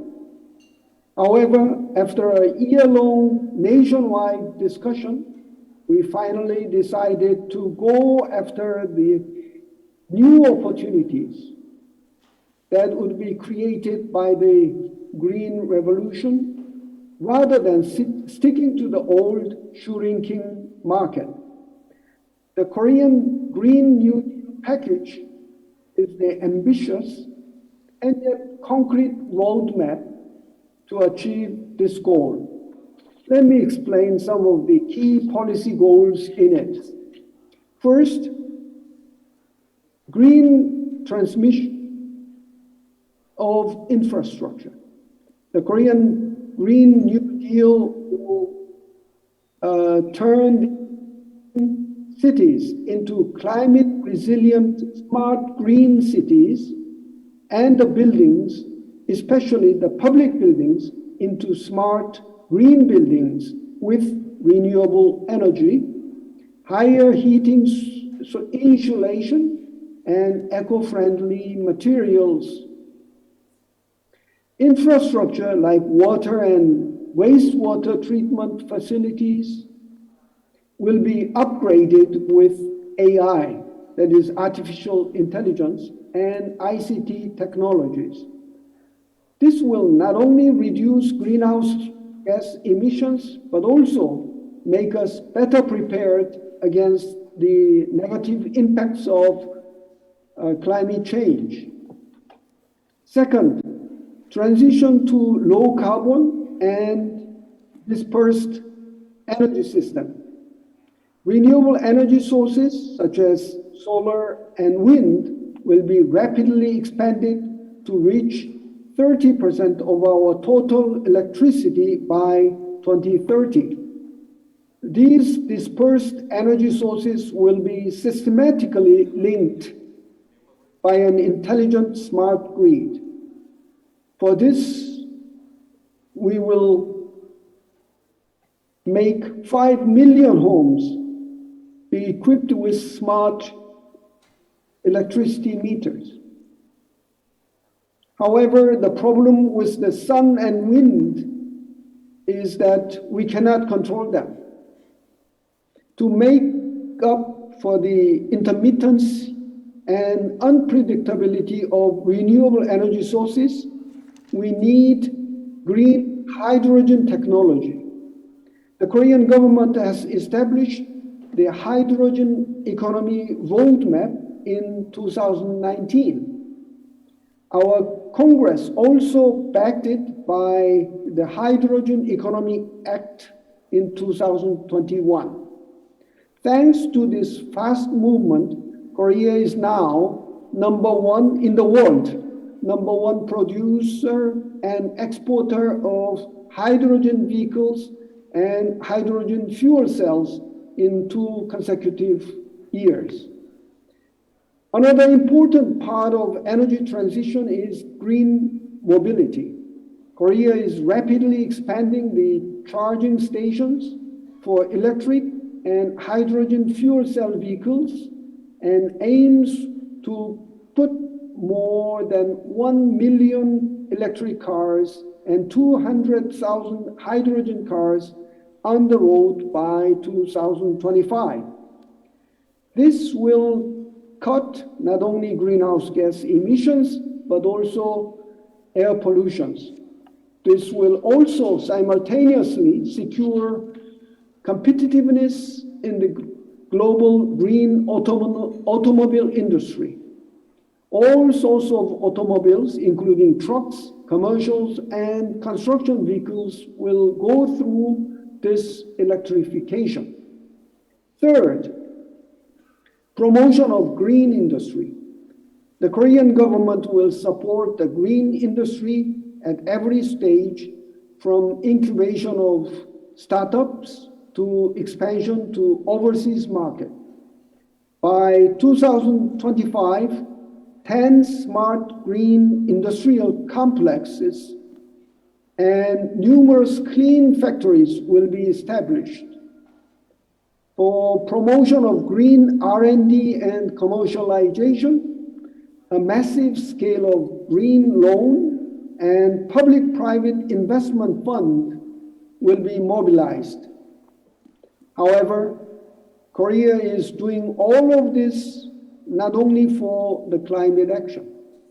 We are also seeing great economic opportunities as a result of the green transition, especially in sectors like renewable energy, green mobility, and green buildings. We are also expecting the creation of more than 600,000 high-end jobs. Nevertheless, we also see that many sectors may shrink as a result of this green transition, such as the coal and petroleum industry. That is why the Korean Green New Deal package is complemented with the Korean Human New Deal, which aims to secure an inclusive transition. For example, the framework for Act for Carbon Neutrality of Korea has a special chapter for just transition, which includes providing a social safety net, supporting green transition of small businesses, and establishing specific help centers to ensure a just transition. My final point is on what we can or what we should do together. First, we need to share technologies. At the beginning of the COVID crisis, some 2 years ago, when diplomats here at the United Nations talked about the importance of making vaccine a global public good. As a result, as you know, we have now COVAX. Well, it's not complete, but incomplete as it may be, this was a great first step to achieve vaccine global public good. And likewise, and even more importantly, we need such things in climate change response. For instance, there are technologies to achieve low-hanging fruits. However, technology for even a very low-hanging fruit should be shared all around the world. If not, it's meaningless. Our climate change should be a collective response. Second, financial support for developing countries should be enhanced, should be expanded. Korea is the hosting country of two important international organizations, which are GCF, Green Climate Fund, as we heard Director General's speech shortly before, and GGGI, that is Global Green Growth Institute. Particularly, the GCF is one of the major funding sources, while GGGI is one of the major technical support providers to help developing countries make green transition. Korea, as the hosting country, has been playing active role so that these organizations can be a real helping hand for developing countries. We should work together. Finally, we should enhance the awareness of this important issue. In this context, I once again congratulate the Vietnamese government and the UNDP for organizing this meaningful event. And I wish a great, successful conference today. But more importantly, I wish that Vietnam will achieve a fast economic development and a high human development in a sustainable and also inclusive way. I thank you.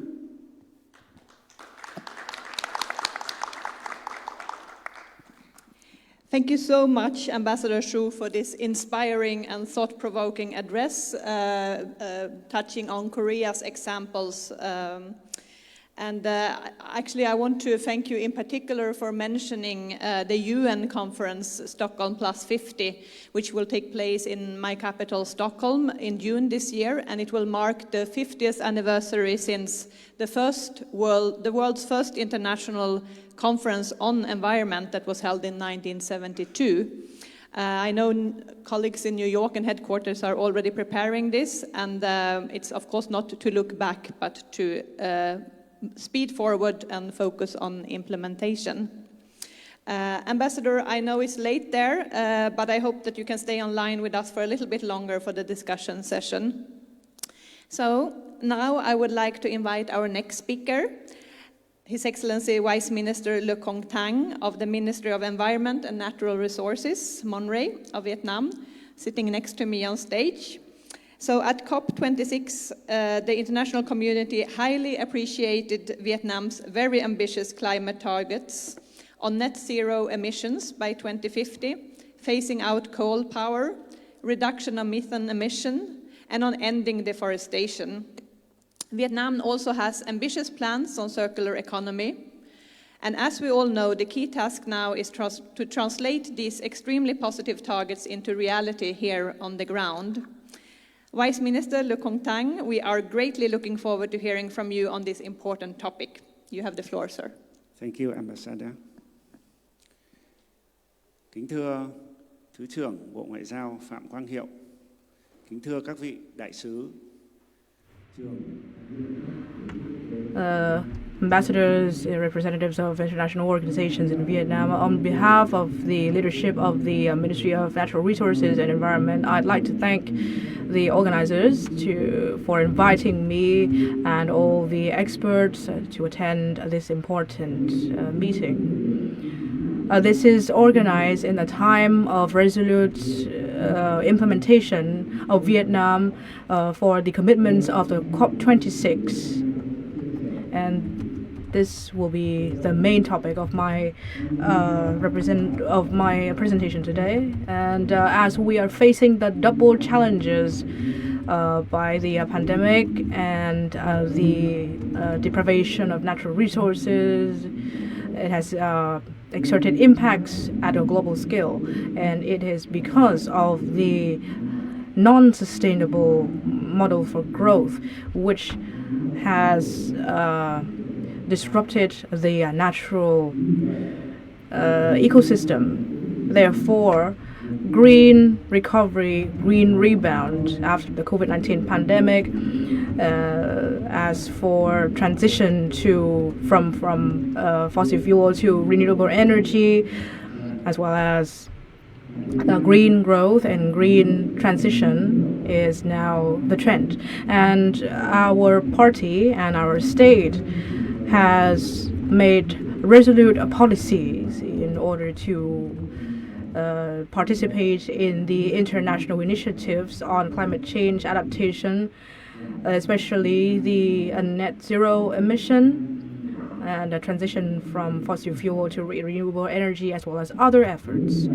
And with the spirit of translating speeches into action, we have established the National Steering Committee on implementation of the commitments at the COP26 to come up with regulations and policies and to harness all the opportunities and mobilize resources from within the country and the international community in responding to climate change and developing renewable energy.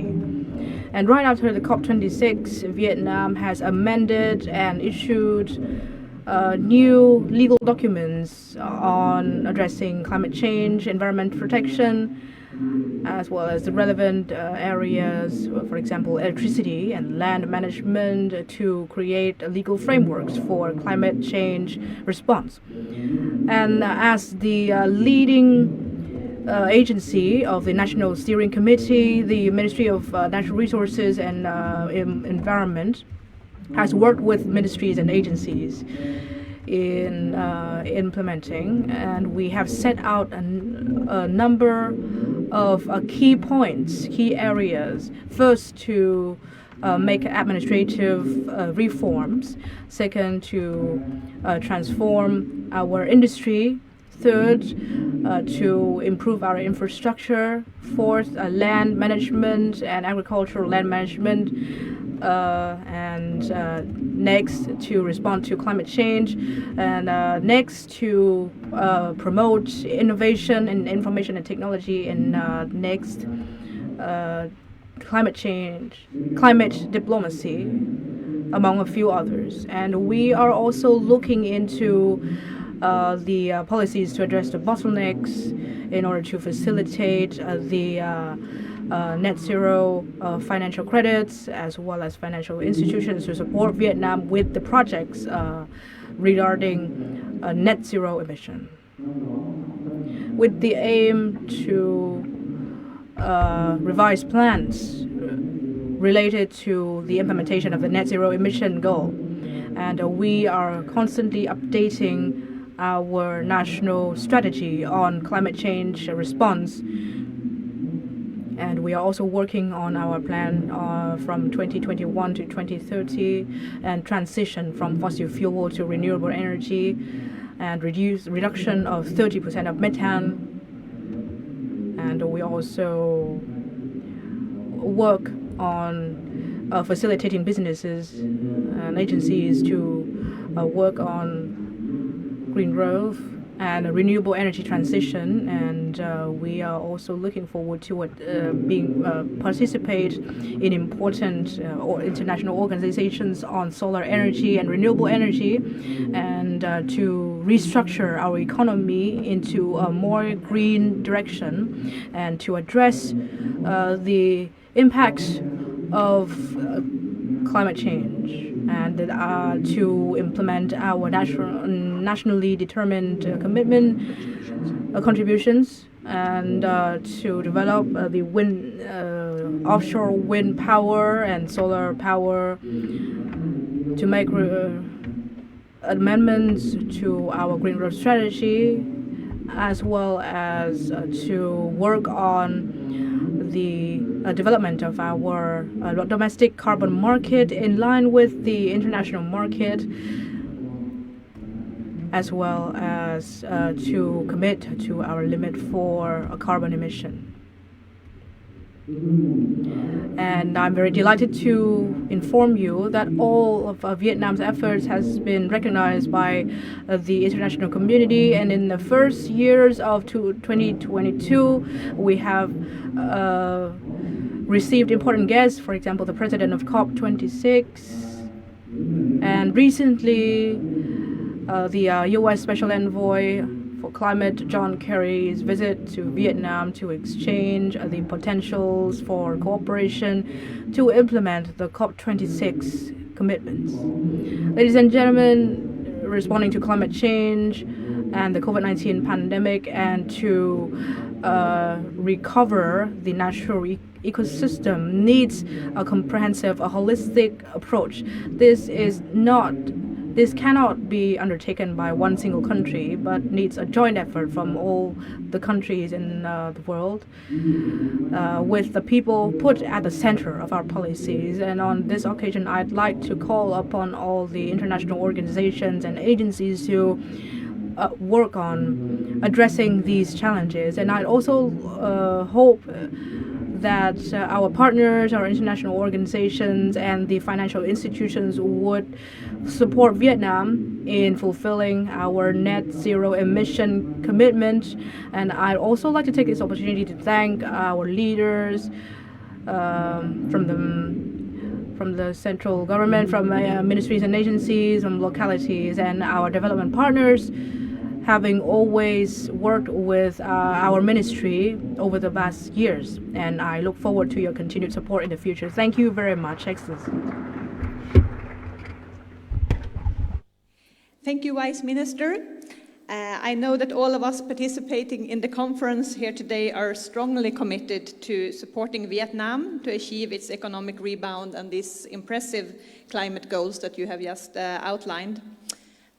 Before we continue with further speakers for this session, I would like to provide an opportunity for a brief discussion and a few questions. Mainly, first of all, directed to Ambassador Chu and Vice Minister Le Quang Thanh. So could I invite one question from a participant in the meeting? There is such a question.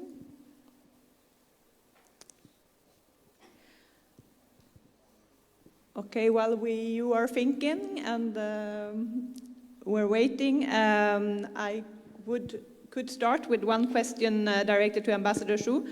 Will the Green New Deal include public sector bailouts or subsidies? And what are key lessons learned for developing countries like Vietnam? Ambassador.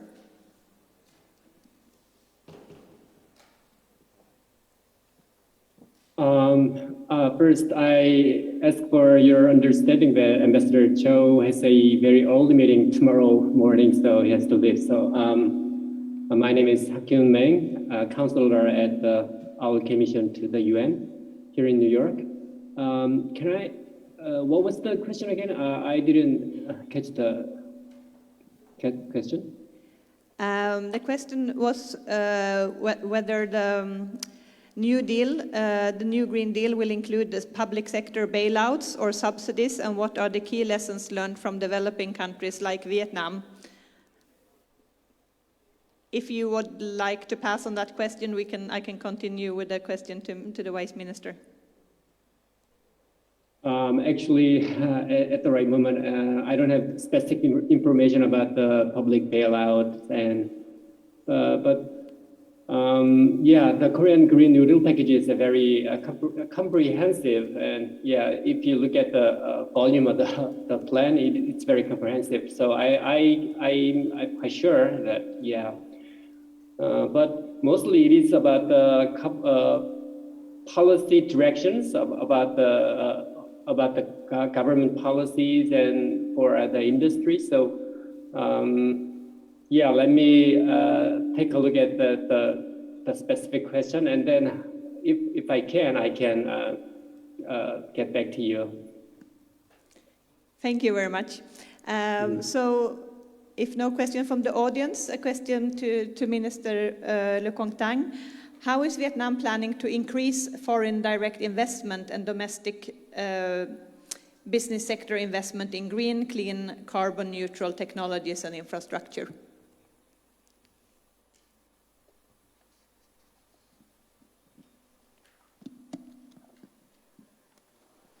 Vâng, xin cảm ơn bà đại sứ về câu hỏi vừa rồi. Question. As we have outlined in my remarks, the government of Vietnam considers the people and businesses as the heart, the actor for our efforts in combating climate change, especially in cutting greenhouse gas emissions to achieve net zero emissions by 2050. That is why public investment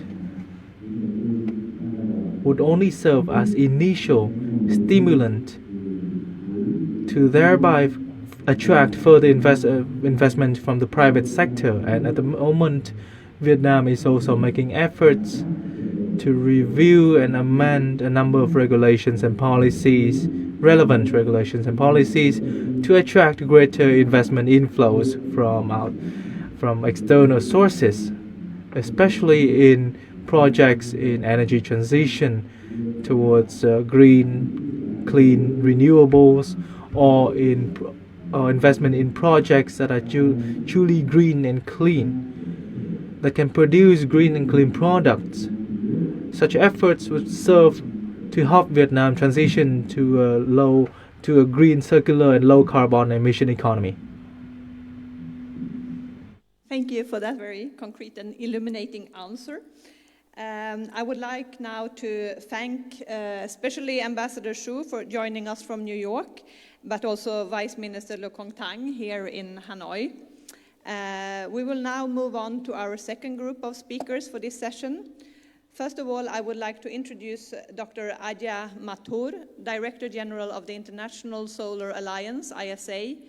He is a member of the Prime Minister of India's Council on Climate Change, co-chair of the Global Energy Transitions Commission, and also a former Director General of the Bureau of Energy Efficiency in the Government of India. He therefore brings a wealth of knowledge and experience both from India and from the program of the ISA in other countries as well. Dr. Mathur, please go ahead. Thank you very much, Ambassador. Thank you, Minister. I want to thank the government of Vietnam and the UNDP for this opportunity and look forward to this meeting catalyzing and stimulating thinking and action towards enhancing green energy, especially in the following the pandemic. The minister has rightly pointed out that the green recovery is an essential part of the of making up after the pandemic, and I can't agree more with it. We note that global energy demand is rising, and there are two significant factors that are driving the case for increasing the share of solar energy in the evolving energy mix of tomorrow. These are, number one, the move towards a zero carbon emissions mix, as Ambassador Cho Hyun mentioned. More than 136 countries, to be exact, have committed to achieving a net zero carbon emissions in one way or the other, out of which 66 have already said, specified the year by which they will meet the net zero transition. And more than 700 companies amongst the top 2,000 publicly traded companies have also announced net zero ambitions till date. So this is the first part. The second is, it is helped by the declining costs of renewable energy. We have seen that the installation costs of solar have fallen over the last 10 years from about $4.7 per watt to less than $1, about $0.9 per watt. This has meant that the average cost of electricity from utility scale PV projects has fallen 85% during the period from 2010 to 2020, from about 38 US cents per kilowatt hour to an average of about 5.5 US cents per kilowatt hour. What this has meant is that global capacity has increased, and it has increased from about 42 gigawatts in 2010 to about 714 gigawatts in 2020. We also notice that there has been a huge decline in costs with the growing investment. And Swanson's law, which says that solar prices will fall by about 20% for the doubling of cumulative installation, has very much been in effect. Now, what these falling prices have done is aided investment in grid-connected solar. And rooftop solar are catching up fast. Solar is replacing diesel in mini-grids. Of the 19,000 mini-grids in operation, more than 2,500 plus mini-grids now operate on clean energy. The global solar pumps market is expected to touch a milestone of 1.5 million units during this year, 2022.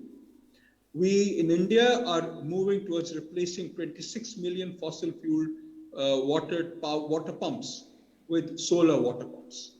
We are also seeing growth in niche application areas such as floating solar, agrovoltaics, building integrated PVs, and so on.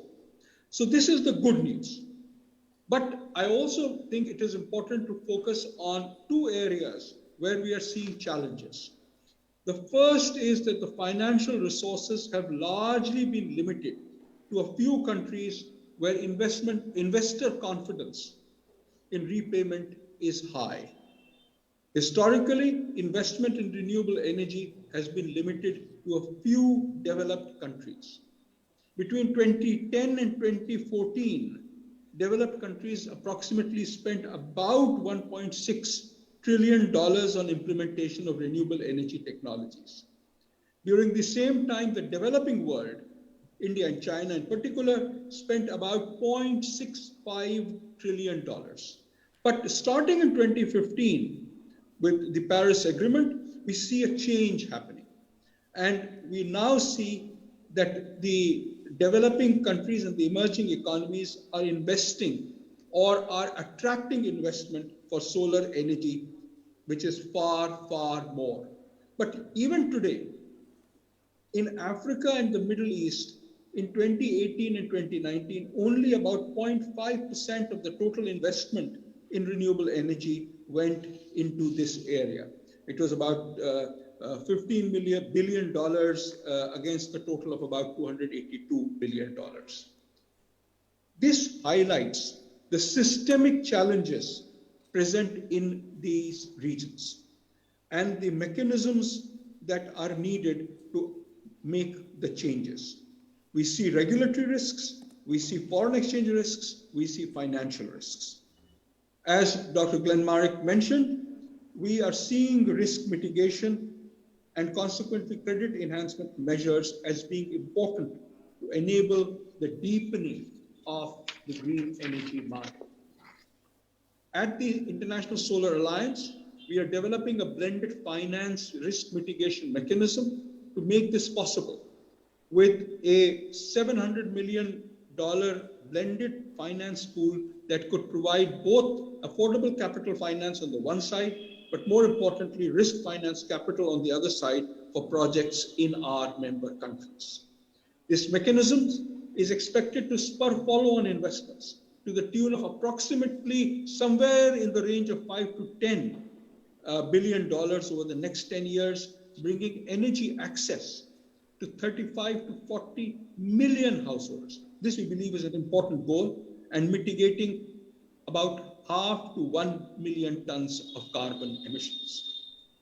The second point that I'd like to focus on is that in many, many geographies, solar electricity is already the cheapest form of electricity, but only when the sun is shining. In all geographies around the world, once the sun goes down, we still have to resort to fossil fuel-based electricity as the cheapest form of electricity, except in those countries where hydropower forms the base load and is the cheapest form of power. Consequently, solar energy storage for round-the-clock usage has to be made economically feasible. It is technically feasible today, but we need to make it economically feasible.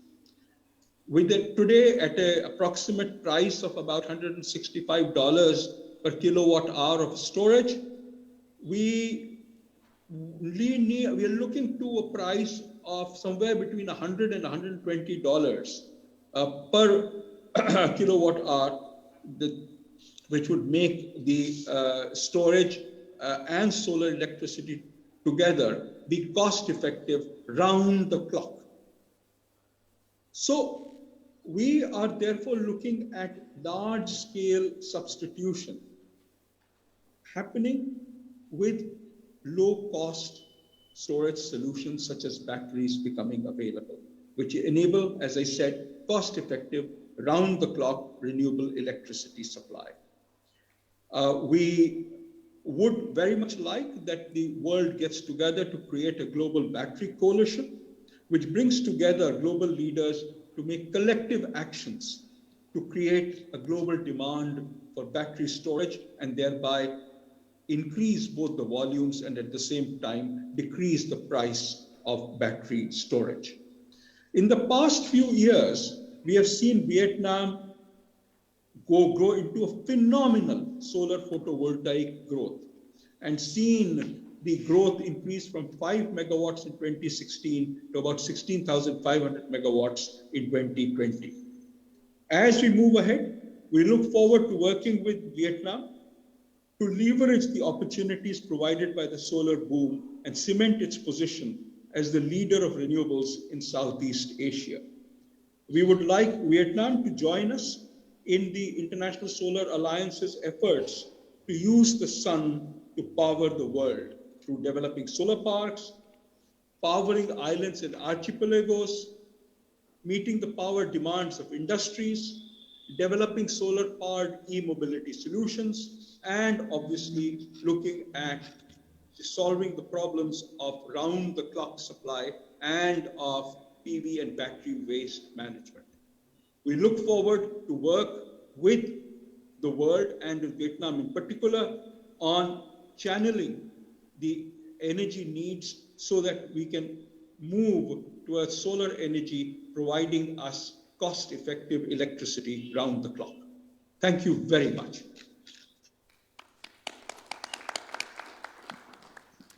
Thank you so much, Dr. Mathur. So inspiring to hear those findings and those experiences from ISA and from India. As you may know, in recent years, Vietnam has emerged as a regional leader on the development of solar power and solar water heating. However, Vietnam also faces challenges such as grid capacity congestion, so there may be interest here in exploring opportunities for further cooperation with the ISA. Now, our next speaker, Mr. Chang Wei, is the Director of Energy and Climate Policy with the Government of Singapore's Ministry of Sustainability. The Singapore Green Plan 2030 was launched in February 2021 and sets out ambitious and concrete targets to advance Singapore's national agenda on sustainable development, including energy reset, a green economy, and a resilient future. Singapore is also well known for advanced technology and innovation, investment in research. Development and demonstration of advanced low-carbon technologies is also a key element of their COVID-19 response, economic rebound, and green transition. Mr. Chang, please go ahead. Thank you very much, Your Excellency, and a very good morning to everyone. I'm delighted to be here this morning. I've been incredibly inspired by the various presentations on green recovery and resilience, and I hope by sharing this morning on Singapore's experience will provide you some useful food for thought. Let me start with some of our national circumstances. Climate change poses an asymmetrical challenge to Singapore, which is a low-lying city-state. We're densely populated, land scarce, and as a result have very limited options to deploy alternative sources of energy. Yet, despite our constraints, Singapore will play our part to reduce emissions and contribute to international efforts. We were one of the first signatories to the Paris Agreement, and just last week we announced that in our annual budget statement that we will raise our climate ambition to achieve net zero emissions by or around mid-century. Sustainability has always been a part of Singapore's DNA. Actually, even before this term became widely used, we've been pursuing sustainable development by balancing economic growth with protecting our environment. But early last year, we announced the Singapore Green Plan 2030, which is our national movement towards sustainability and climate action, because we recognize that sustainability is not an isolated program, not an isolated initiative, but it's about engineering a whole system. Each of its challenges and its associated solution will impact another. And this requires trade-offs to be made and close coordination in execution. The Green Plan has 5 key pillars, but given the interest of this panel, I shall highlight our efforts under the first 3 pillars on top: energy reset, green economy, and resilient future. First, energy reset. Under this pillar, we will use cleaner energy and increase our energy efficiency. We will also green our infrastructure, neighborhoods, and vehicle fleet. To transform our energy supply, in our plan, we will harness 4 switches. First, natural gas, which is the cleanest burning fossil fuel. Second, solar. We aim to quadruple our solar deployment by 2025 from current levels so as to reach 1.5 gigawatt peak. But amidst our land constraints, we've had to scale up deployment in innovative ways. Dr. AJ just now spoke about deployment of floating solar farms. Last year, we deployed one of the world's largest floating solar farms at Tengah Reservoir. And this solar farm powers all 5 of our water treatment plants, making Singapore one of the few countries in the world to have a truly green waterworks system. The drive towards renewable energy will also spur greater investments. Yesterday, EDP Renewables, a Portuguese company, which is also the world's 4th largest renewable energy producer, announced its plans to invest $10 billion by 2030 to establish its Asia-Pac headquarters in Singapore, while also developing new clean energy projects to meet the region's needs. Our third switch, regional power grids. We seek to advance sustainable energy and infrastructural connectivity across ASEAN. We will import up to 4 gigawatt of low-carbon electricity into Singapore by 2035, which is expected to make up 30% of our projected energy supply in 2035. And last but not least, low-carbon alternatives such as hydrogen and carbon capture, storage, and utilization. Let me move on to green infrastructure and buildings. Globally, buildings are responsible for 40% of global energy consumption and about 1/3 of greenhouse gas emissions. So reducing energy usage by buildings can lead to cost savings for enterprises and for businesses. And as Asia urbanizes, building design codes are a key enabler for sustainability. The Singapore Green Building Master Plan has set out targets for 2030 as shown here. Let me just talk briefly about one of our schemes, which is the Green Mark scheme, an internationally recognized green building certification scheme for green buildings in the tropics. We launched the latest iteration in September last year. And actually in Vietnam itself, there are at least 16 Green Mark certified buildings. You might be familiar with one such building, which is Mayland Point, a 21-story landmark in the heart of Ho Chi Minh's central business district. Last year, Mayland Point became one of Vietnam's first office buildings to achieve a platinum certification under the Green Mark scheme after incorporating resource efficiency features. For example, replacing its chillers with more energy efficient ones, making improvements to its indoor air quality by upgrading its central heating and air conditioning systems, and reducing water consumption. Let me move quickly now to the next pillar, the green economy pillar. This is about harnessing sustainability as a new engine for jobs and growth. And let me just touch on some notable initiatives here. In Singapore, the energy and chemicals sector is a significant part of our economy. It produces not only for Singapore, but for the world. The sector is also a key partner as we develop pivotal low carbon technologies such as carbon capture and storage to enable decarbonization at scale. I've also learned from my industry colleagues that the same petrochemical companies that produce oil and fossil fuels also produce membranes that are needed in some of the renewable battery systems required for our green energy transition. So for this sector to remain competitive, companies need to be among the best in class in energy and carbon efficiency, especially in a carbon-constrained world. They will also need to pivot towards producing lower carbon products such as sustainable aviation fuels and bio-based polymers. And hence, we are working closely with the sector to make them more sustainable. Working with industry partners, we found opportunities to deploy cleaner energy, improve water treatment processes, and deepen waste recovery, and we are working to crowdsource and test-bed solutions. Switching to an opportunity in the services sector, carbon credits actually represent an opportunity to support emissions reductions globally. At the recent COP26, Singapore played a small part in helping bringing the Article 6 rules to land, and this has created renewed interest in carbon markets. Along with this, Singapore is also building some capabilities to provide services to originate, finance, and trade carbon credits from and within the region. We think we have a few things to offer in building up our carbon services hub, our robust legislative framework, and our position as an established professional services, trading, and financial hub. These all put us in a good position to support the development of an internationally trusted carbon services and trading ecosystem in Asia. Next, our resilient future pillar. In the interest of time, I shall share briefly about our efforts to strengthen water resilience and food resilience. First, water resilience. Water security has been an existential challenge for Singapore since independence, and climate change will test our water resilience further. But we've also learned from our experience that strengthening water resilience need not be mutually exclusive from creating new economic opportunities. For example, our desalination solutions enable us to maximize every drop of water and turn our constraint into a competitive advantage. Our companies that have developed projects in Singapore also seek to contribute to the resilience of our regional water supply. And hence, we have also partnered with companies on projects in countries such as India and the Philippines to meet their water needs.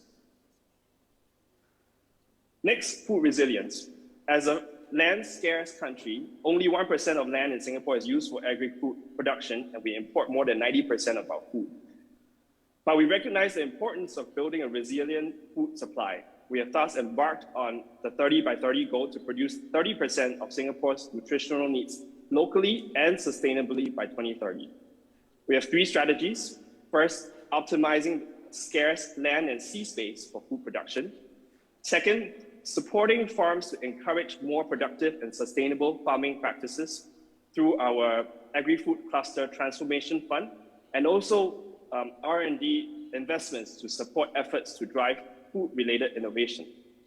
And third, with the growing industry interest in alternative proteins, we have also developed smart regulatory frameworks to ensure that these alternative food products are safe for consumption and can gain market share in the countries that they are exported to.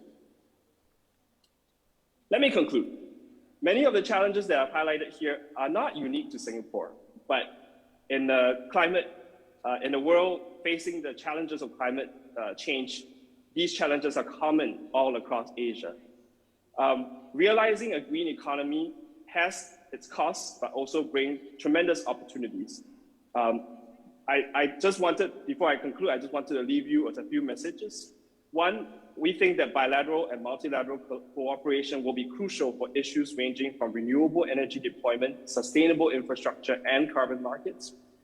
We can also achieve green growth through existing platforms in ASEAN, such as the ASEAN Comprehensive Recovery Framework.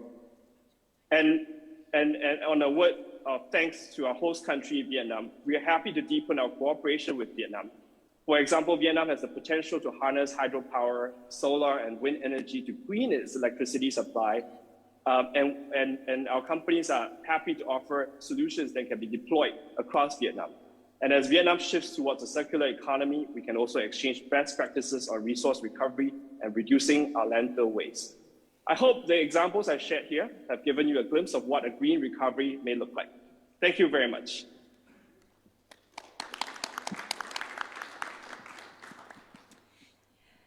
Thank you, Mr. Chang, for this very concrete and hands-on presentation on Singapore's ambitious and also very impressive green plan. And thank you for being with us this morning. We now come to our final speaker for this session, Mrs. Heather Jackson, who is joining us from Cape Town, South Africa, where it is rather early in the morning now. At COP26 in Glasgow, South Africa, and a consortium of donors announced a new $8.5 billion plan financing partnership for a just transition to a low carbon and climate resilient economy and society. Many other countries, including Vietnam, have been interested to learn about how South Africa was able to generate such a large amount of finance and how it will be translated into reality, including the focus on a just transition that addresses inequality and provides support to workers affected by the move away from coal. Mrs. Jackson, please go ahead. Thank you, Ambassador, and a very large thanks to the United Nations and Vietnam for hosting this important dialogue. And just, wow, the inspiring work that is happening, you know, that I've been listening to across India and Singapore, Vietnam, of course, and South Korea. I think we have a lot to learn from that. I think South Africa is an interesting case because in many ways, we are a poster child for just transition coming out of COP26. You know, as a developing economy, we rank as the 14th higher carbon emissions emitter in the world. We have one of the highest unemployment rates, unfortunately, along with grave inequality. But we also have, against the odds, been very successful in our renewable energy program. And so it is an interesting case. We have a long way to go. But yes, I look forward to sharing a few of our insights, and then, of course, we welcome questions. So as Ambassador alluded to at COP26, it was announced that South Africa would receive an $8.5 billion financing package over several years for a just transition to a low carbon and climate resilient economy. And what's important is that this simultaneously creates jobs and safeguards livelihoods. This is a very significant and trailblazing pledge from several governments and donors, and it enables South Africa to establish pathways that shift its dependence on fossil-generated energy, while also supporting workers and communities to adapt to the new and improved opportunities, while also maintaining, of course, our competitiveness as we all face this low carbon world. So what exactly is just transition? Many people think of impact investing as creating financial solutions to either environmental or social challenges. But I want to stress that these are not discrete or binary areas of work. And Just Transition really does a job of combining both. As a developing economy, South Africa faces incredible inequality, extreme poverty, and soaring unemployment, which of course is, like we've all experienced, been exacerbated by the COVID-19 pandemic. And a just transition is really that impact intersection of reaching our commitment to a net zero emissions economy by 2050 in a way that also addresses this inequality, creates sustainable jobs, reduces poverty, and helps to restore our natural systems to build resilience that leaves no one behind. For workers transitioning, and again, this is a global phenomenon, transitioning from these dirty energy producers, coal, petrochemicals, and mining, to cleaner energy producers means, and I think Joseph Stiglitz earlier alluded to the need for adaptability. Our workers need to acquire new skills, and not just in these previously dirty industries migrating to renewables, but also in the many up and downstream opportunities that genuinely fosters more inclusivity, both in the countryside and in the cities. For example, we see in some of our areas land degradation from coal mining, in Mpumalanga province in particular, and we could see those operations being converted into the green shoots for agriculture, and also new opportunities for inclusivity, for creating opportunities for small farmers and communities, and upgrading the quality of the air, of the land, and just better opportunities. The burden of climate inaction, as we all know too, is threatens and falls on the poor and the vulnerable people disproportionately. And I know, for example, in Vietnam, the coastal lines are threatened by climate risk, and poorer people disproportionately bear the burden of unpredictable weather events like typhoons and droughts as those take hold. So just transition also, and I think this is important in terms of the setting where we are. This is the United Nations, the originator of the SDGs, and so I just want to land that just transition powerfully refers to the essence of the SDGs in its founding preamble, which is to build a transformed world. A transformed world. It's hugely ambitious and very inspiring. And when one thinks about this and mindful of our context here, and it's something that we confront very much as a country in South Africa, I'm mindful that transformation through history has really succeeded when collectively we confront some kind of an existential crisis. And Vietnam and South Korea, it's just two examples, offer up very interesting examples, because I think it could be argued that the very evident capable states, the government depth and capability has been built over just a few decades, really in response to an existential threat, perhaps a communist threat, not as simple as that, of course, but the response has been phenomenal. And I'd like to believe that we are also now, and I think we're quite an extreme case in South Africa, at a climate and societal crisis point. And it really does require new systemic approaches to push back these bad tides and create innovative and inclusive pathways through much better collaboration between the state, the private sector, and civil society. So to bring it back to the original question, at a practical level, the $8.5 billion financing package, which is one of the largest to be announced so early on out of COP, will be managed out of our Office of the Presidency. And so crucially, success hinges on our government's ability to manage this complex transition. The economist Dani Rodrik argues that we need to shift away from traditional approaches to economic policy, where governments assume that they're in control and know all market failure, but unfortunately are prone to capture. This tends to approach solutions with rigid instruments and ideas in a real world where there is so much uncertainty and changing circumstances. And so a more modern approach would be to assume that market failures are largely unobservable, actually, ex ante, that there are multiple stakeholders with information, and that the state capacity is endogenous to the economy's workings. In other words, and this is the crucial requirement, we need a capable state.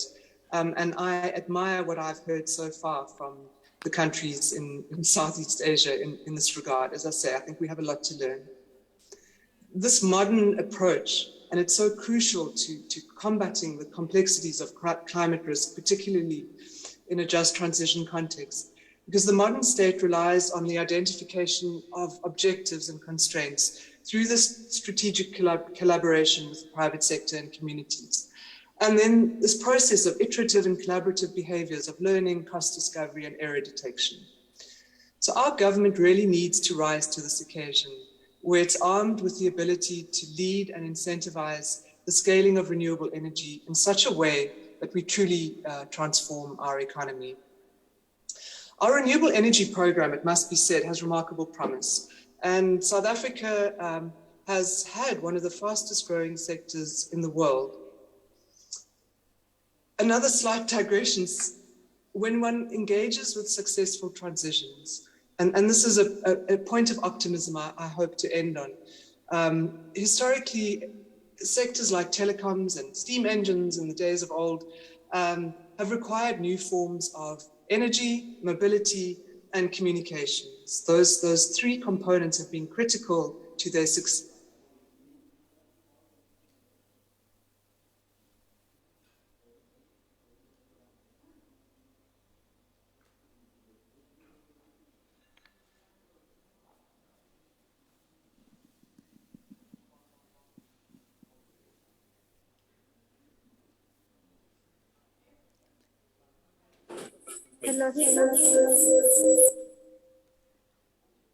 I hope we will get Mrs. Jackson's back with us. Is there a possibility to solve the technical problem on reconnecting with Ms. Heather Jackson?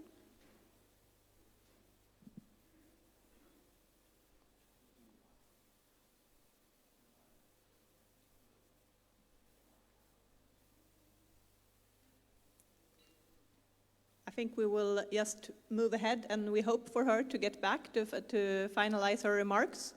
But meanwhile, let me then thank her for those truly inspiring remarks. I think all of our eyes are on South Africa, just to see how they will implement this just transition that they have embarked on. And certainly there is a strong interest from Vietnam in this approach from South Africa. We have now concluded the part with the panelists. And before we conclude this session, we'll have another opportunity for questions and discussion. This time, for the second group of speakers, two of them are still with us, at least one, I hope. So could I invite participants in the room if you have a question?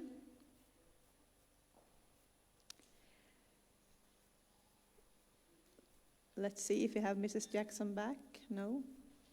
So while waiting for questions, I will start to addressing the first question to Dr. Ayaman Tour, because I see he's with us. And the question is, why should a country such as Vietnam become member of the ISA? What could the benefits be for Vietnam, and what would be expected from Vietnam in contribution to the ISA? Dr. Mathur.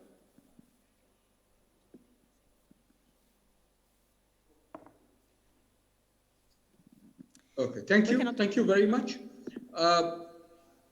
The benefits, I think, are fairly clear in terms of what has been happening in other countries who are members of the International Solar Alliance.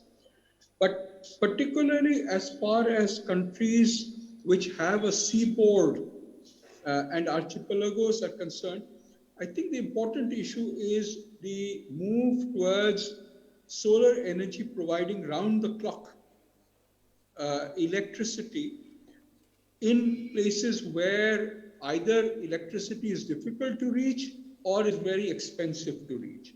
That's one of the here and now clear benefits that we bring to countries, largely through the experience that the Solar Alliance has, through the guidelines and the frameworks that it provides, and through the pooling of technical experience across the world. We also note that the rooftop program of Vietnam has been extremely successful. And we look at learning from it and sharing those benefits with the rest of the world. Because in our view, there are so few success stories, particularly in developing countries, that they provide the basis for the replication and scaling up of experience across the world.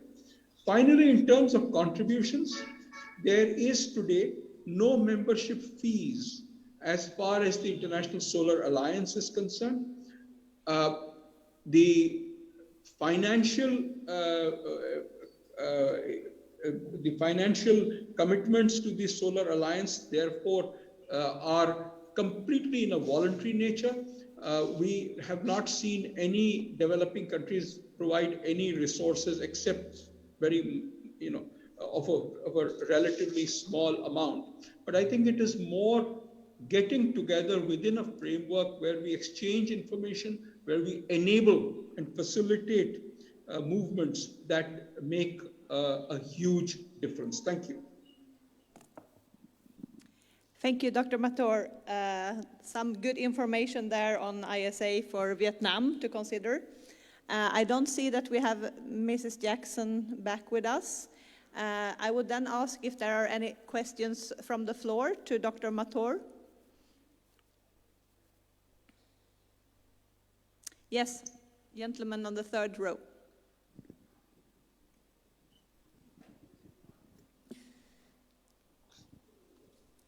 Yeah, good morning, everyone. I am Luc Ken, the chief economist from the bank, BIDV. Thank you very much for your very enlightening sharing. And my question is, today we talk about green recovery and resilience. So we need to have some sort of champions. So how can we coordinate policies among different stakeholders in order to make the green recovery and resilience more successful? So any of the speakers, please. Thank you. Thank you. We will direct that question to Dr. Mathur first. Thank you very much. This is a key issue, the point about champions. And I think what is important is that people see these as opportunities. There are two kinds of opportunities that occur here. One is, of course, economic opportunities, but the other thing is strategic opportunities. By being, amongst other things, the first, they create a place in the market system which is otherwise absent. It is therefore what the Solar Alliance will be very delighted to do is to work with countries, and we are working with countries on providing the frameworks for policies that create demand. So once you create demand and the getting into supplying that demand is through a competitive public procurement process, through auctions or tenders or something of that sort, it becomes, the first people to come in become the champions, to say the torch bearers of the movement. It is, I believe, as you rightly say, equally important that we create these, in a sense, vested interests in green energy. Thank you. Thank you very much. I see that we have Mrs. Jackson back with us. I wonder if you would like to end your presentation because we got disrupted before the end, and then we can come back with a question also. Thank you, that's very kind. I really do apologize. Just suddenly I saw the Zoom call logging off. I only really have a couple more remarks to make. I was speaking about trying to end on a positive note in terms of renewable energy being this decentralized and distributed model, offering up the promise for inclusivity, for growth in terms of combating climate change, but of course also importantly in our context as a developing market, to also ensure that growth and that resilience that we build in response to climate change is also inclusive. And so, as I said, this could trigger a reimagined and inclusive reindustrialization base where we work collectively, where we collaborate across all sectors. And embracing this opportunity for transformation by building this just transition pathway requires both finance, which I think is actually largely in abundance. That's not really so much the challenge, but it's more about changing systemically how we cooperate together, locally and globally, and the qualitative inputs that we need, where also the private sector needs to move beyond just working around government as we do. We kind of exist despite government in many senses, and we need to own up to that. But also to recognize that the path to shared growth and real prosperity does require that genuine collaboration that fosters innovative and creative processes and solutions to address these gaps. And this means, for example, solving for appropriate funding mechanisms and instruments, evaluating technology and environmental risks, addressing and assessing both the mitigation and adaptation effects in the context of our geographic interconnectedness, regulatory reform, or sometimes just the interpretation thereof. Of course, access to finance for pre-commercial opportunities, as well as SMME participation and actively encouraging that, and the de-risking measures that government and DFIs and foreign investors are in such a strong position to provide. And in doing so, we have the possibility of producing a really new positive impact and financial returns at scale by facilitating, and previous speakers have spoken about this too before, such blended finance solutions. So in essence, just transition is a really profound opportunity to transform our economy into a high productivity trajectory where unemployed and marginalized people become truly endogenous in our transformative response to restoring and harnessing nature for the global good. The crisis highlights the cause for a purpose-driven, inclusive finance across both the environmental and social sectors, which is at the core of impact investing. And so this crisis, collectively, we should not waste. I thank you very much, and thank you for your patience in inviting me back. Thank you.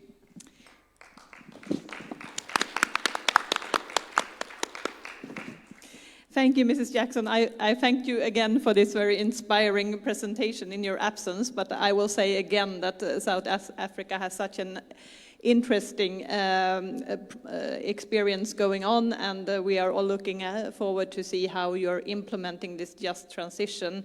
And certainly there's also strong interest from Vietnam in this approach of South Africa.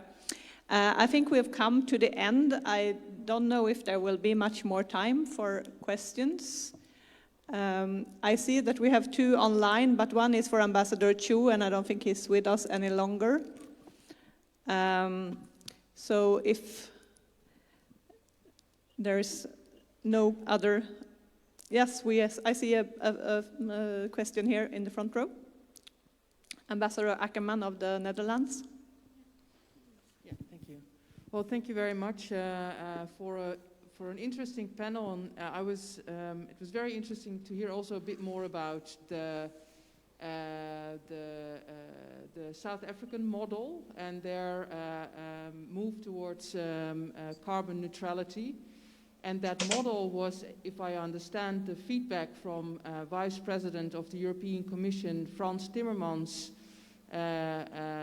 also embraced by Vietnam as a model for inspiration.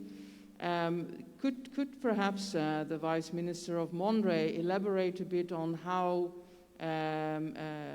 the ministries involved see that, knowing that the situation in South Africa is not so comparable to Vietnam, but the topic of new green jobs obviously is something that will be relevant here as well. Thank you very much. Thank you, Ambassador. I give the floor to the Vice Minister.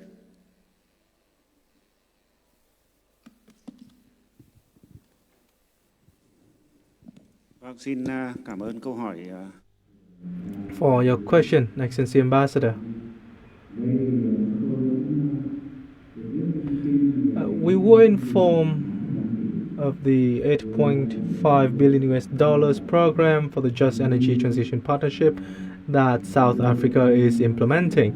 We are also instructing relevant ministries and agencies to collect more information, to gather more information, because we believe that this is a sound practice for Vietnam.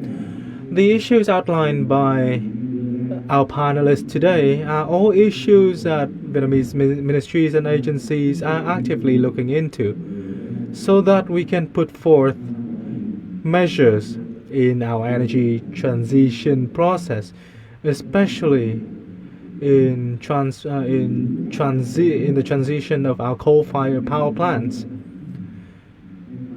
Because we know that the extraction of minerals, and particularly coal, is a long-standing industry. And we have a lot of laborers in this field. In South Africa, we were informed that they do have somewhat similar conditions, and that is why I wish to thank the UNDP and the Ministry of Foreign Affairs for convening this international conference. And after this conference, relevant Vietnamese ministries and agencies will continue to conduct studies and learn from the sound practice of South Africa in its energy transition while ensuring social equality. I see now that we have one more question from an online participant. I will read it out and then we'll see which of the participants in the panel would like to have a go at it. Should we not be addressing the manner in how finance can be raised from the ground level and then the top end, engaging with funding institutions to implement projects? There needs to be a connection. I wonder if Dr. Mator would like to have a go at that question. Thank you. I completely agree with the thrust of the comments. There is no doubt that there is an adequate amount of investment resources in the world.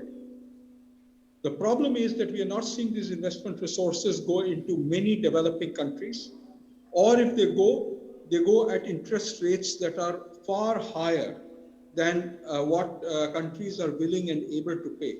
You know, in the case of renewable energy, it is even more troubling, because what happens is that 95% of the cost of electricity from solar is the cost of the panels itself.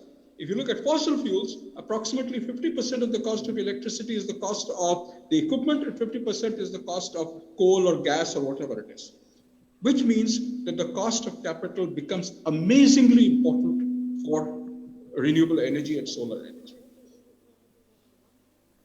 The key issue, therefore, is country-level risk mitigation strategies. I think very simplistically, so I look at investment happening in three buckets. The first bucket is the investment finance. The second is the risk mitigation. Now, nobody's going to do risk mitigation around one project. You want to be sure that there'll be a second project, a fifth project, 100th project, and so on. And therefore, the third bucket that we need is the readiness finance, which creates the infrastructure, the human infrastructure and the policy infrastructure, so that future projects can be prepared, can move through the system. You are very right that what is the nature of the risk mitigation facility and what is the nature of the readiness facility will depend on the country. That is together brought in with the investment finance that is available globally.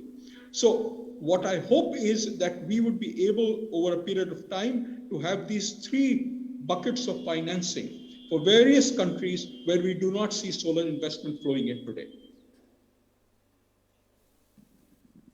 Thank you very much, Dr. Mator. I think this brings us to the end of this panel. We have heard 6 very interesting presentations and several questions from the in-person and online audience. It is indeed hard to sum up this very rich sharing of ideas and experiences from different countries and different stakeholders. But what stands out is perhaps that public finance can successfully be applied to recovery from the pandemic while increasing resilience as well as green, clean and sustainable development.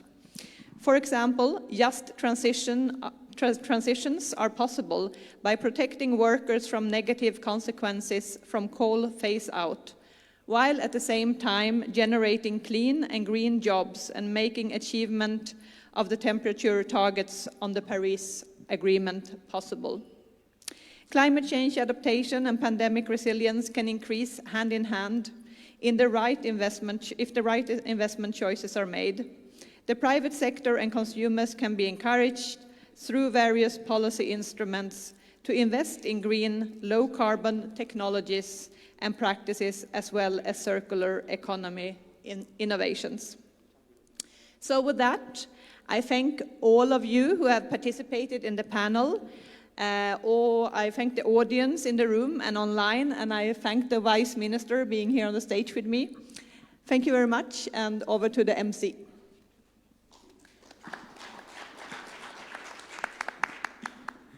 Xin cảm ơn bà An Move, xin cảm ơn ông Lê Chí Công, Thứ trưởng. And Excellency Deputy Minister, it is regrettable that Mr. Achim Steiner cannot participate online today due to urgent business. However, he has assigned Mr. Dwi Felipe, who is his assistant at the UNDP in charge of Latin America and the Caribbean, to deliver his remarks. Please, the floor is yours.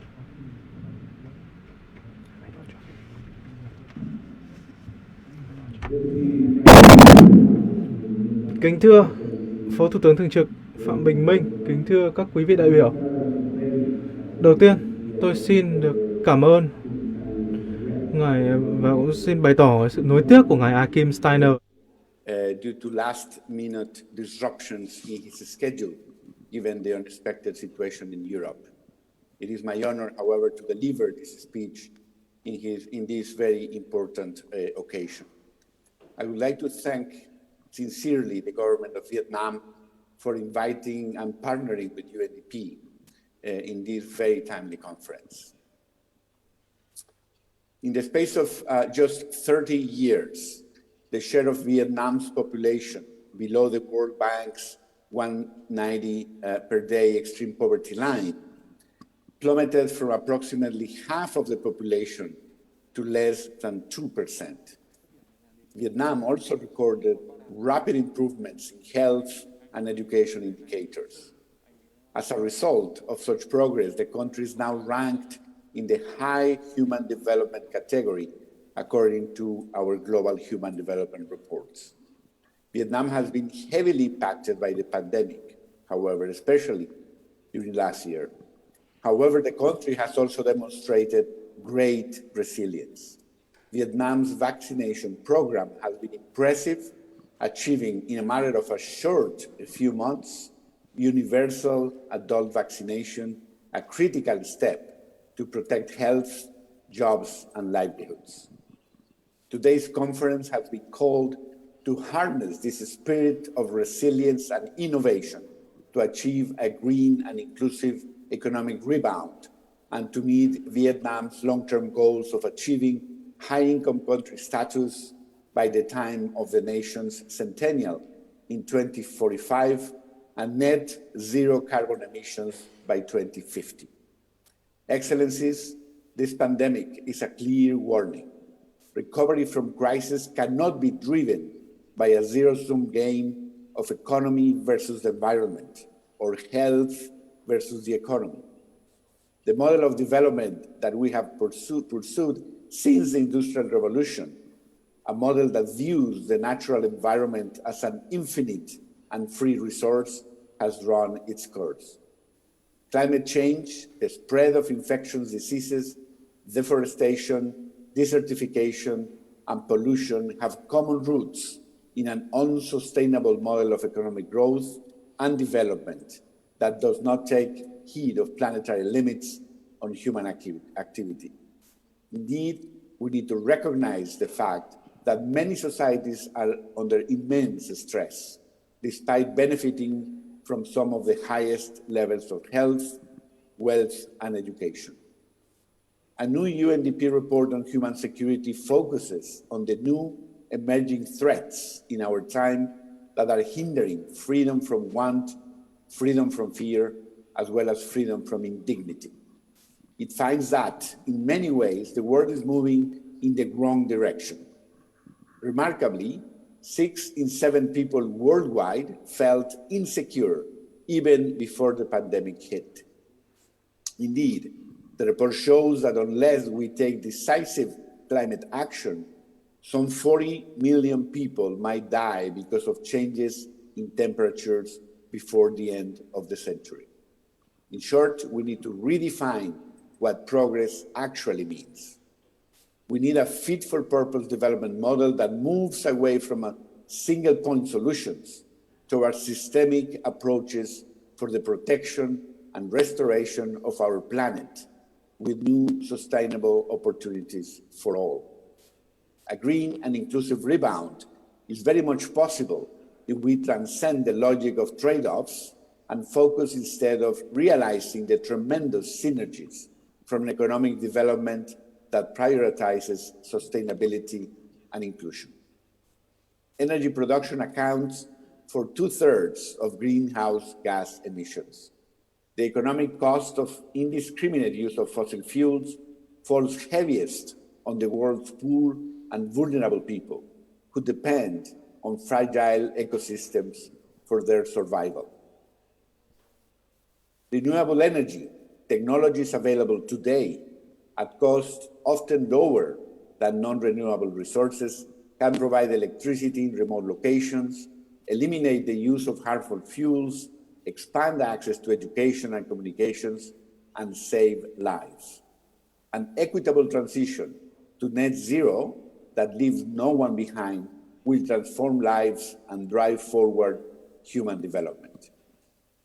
Ladies and gentlemen, as exemplified by Vietnam's bold commitment to reach net zero by 2050, stop deforestation by 2030, and phase out coal-fired power generation by the 2040s, all countries must now take the bold decisions today that will decide the future of generations to come. In this respect, I would like to highlight 6 lessons from UNDP's global efforts to support countries to drive forward a green, circular recovery that must be pertinent to Vietnam. First, a major constraint on Vietnam's decarbonization program is access to long-term financing. Market incentives skew the activities of financial institutions in favor of short-term ventures, and it is up to policymakers to extend the investment time horizon and direct investments into green production and consumption. International experience provides many examples of institutional and policy innovations to achieve this aim, including national development banks, various incubator programs, sovereign wealth funds, and green and bonds that can help to crowd in private financing and mobilize international climate finance. Second, as Prime Minister Pham Minh Chinh noted in his remarks at COP26, it is imperative that we ensure equity and justice in our response to climate change. Climate justice demands that priority support be given first to the most disadvantaged groups.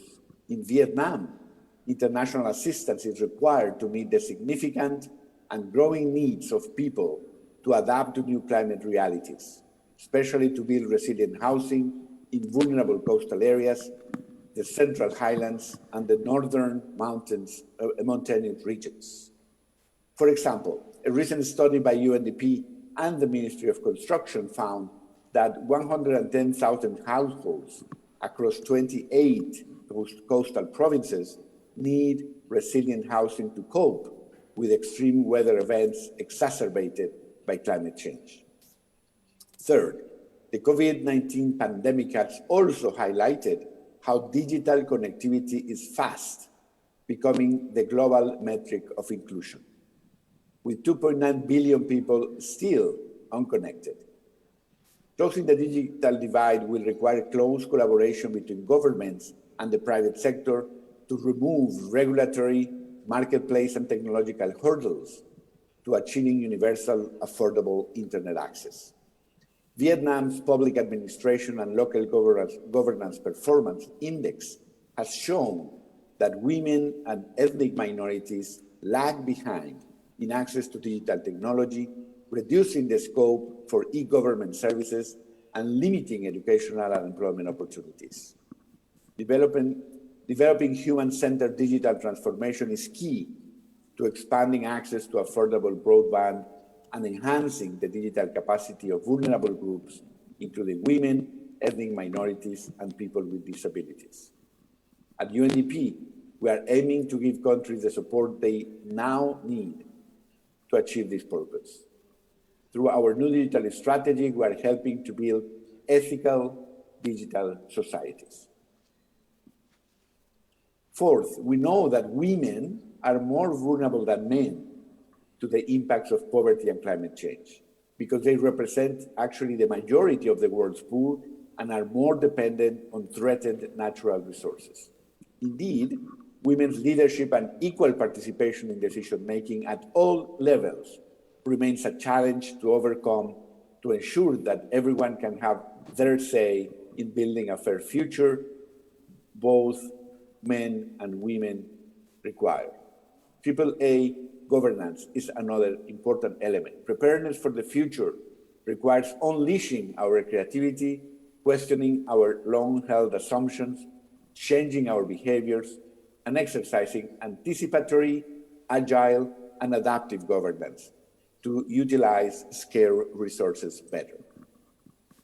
AAA governance then helps countries identify opportunities and challenges more quickly before they become deeper and more costly. The approach is centered on systematically testing innovations and solutions, scaling up successful programs and policies in a synchronized manner. UNDP experience across the globe shows that policymaking constantly informed by feedback loops, self-learning, humility, and transparency generates greater public trust in scientific expertise, data, and information. The experience of the pandemic has shown that a standing architecture of social safety nets provides a more secure buffer for vulnerable people and ad hoc measures. Systematic and well-resourced social safety nets function as automatic stabilizers, supporting domestic demand when economic activity slumps. Countries with mechanisms in place to deliver cash assistance quickly to poor and vulnerable households, especially those who were unexpectedly without an income because of job loss or business closures, recorded lower rates of transient poverty. Implementing digital registration and delivery of benefits will be crucial to ensure that countries are prepared for the next crisis. Deputy Prime Minister, Excellencies, ladies and gentlemen, governments that show the courage to innovate, learn, and constantly improve, maximizing the application of knowledge, policy experiments, data, and feedback loops will be able to make major leapfrogs toward the global goals. In this respect, Vietnam continues to be a pioneer in designing and implementing solutions to pressing development challenges, such as stubborn pockets of poverty, economic and social inequalities, and limited digital and energy access. As ever, UNDP and the UN family will be on hand, working together with you to co-create, test, and scale the solutions needed at this pivotal moment. That will help to deliver a green, inclusive, and economic rebound for the people and for the planet. Thank you for the opportunity to join you today, and I wish you the most productive conference. Thank you very much.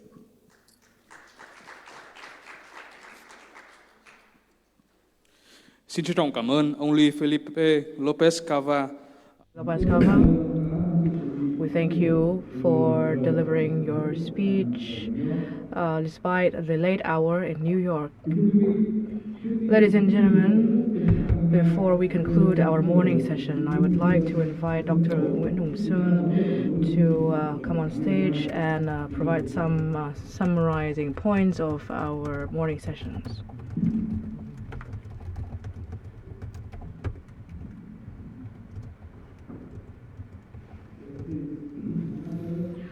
Thưa tất cả các quý vị, thưa tất cả các vị đại sứ, thưa các vị đại diện. Thank you, the organizer, for giving me the opportunities to share my thoughts after a morning with full of great ideas and insights. I'm, however, too humble to summarize such a rich discussion, nor would I be able to do justice on the many great ideas and initiatives. I'm therefore going to give what I think as the greatest idea that I can take away from this morning discussion. I thought that all agree that to arrive at a green and inclusive economic rebound, all the stakeholders will have to proactively play its part. The government would have to create the conducive environment to facilitate and enable such a transition. It has to be able to set up the policies, the regulatory framework, in order to set the price of transition right. It has to also manage the risk and make risk affordable to the market. It also has to assist the vulnerable social groups, make efficient use of the financial resources in order to facilitate such a transition. And again, in the words of Professor Stiglitz, it has to do a triple jobs with limited financial resources to enable recovery, enable sustainability of such recovery, and also inclusivity of such recovery. It has to incentivize the public to make that transition and ensure that such a transition is going to be just. The government would also need to look around for international cooperation, because much of the solution cannot be arrived at the country level. There has to be a regional and global element of solutions to greener and inclusive growth. So that's the part of the government. The industries, the private sectors, also need to play its part. It has to take the opportunity, seize the transition as a great opportunity to benefit. It need not look at it as a cost burden exercise. It needs to innovate and invest on technology, invest on R&D, invest on new sources of energy such as solar, such as storage of new form of energy and transportation of such an energy. It has to be a vanguard or a torchbearer in the market. And we've learned from various best practices from India, ROK, Singapore, South Africa on such models. Now, lastly, the social and the public also needs to play an active part. The public needs to be able to adapt to the new reality. It has to adapt through education. It has to adapt through acquiring new skills, through taking opportunities to reap the new occupations, new jobs available during the transition. The public also needs to take measures to tackle inequality that arises during the process, such as the digital divide, such as gender inequalities, and so on.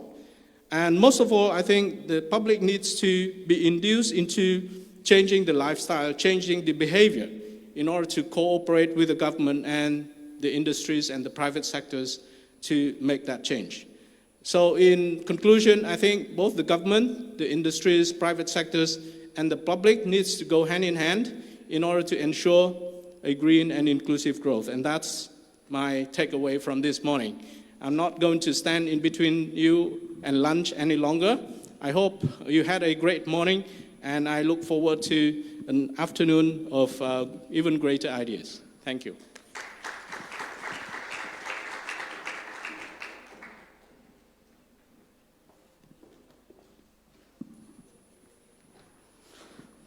Xin trân trọng cảm ơn tiến sĩ Nguyễn Hồng Sơn ạ. Kính thưa Ladies and gentlemen, after a very fruitful morning, we have reached the conclusion of our sessions on green rebound and resilience. And later on, I invite you to come back with a roundtable with businesses at 1:15. And then afterwards, the sessions. Two more afternoon sessions. Thank you very much. Good job, Puppy.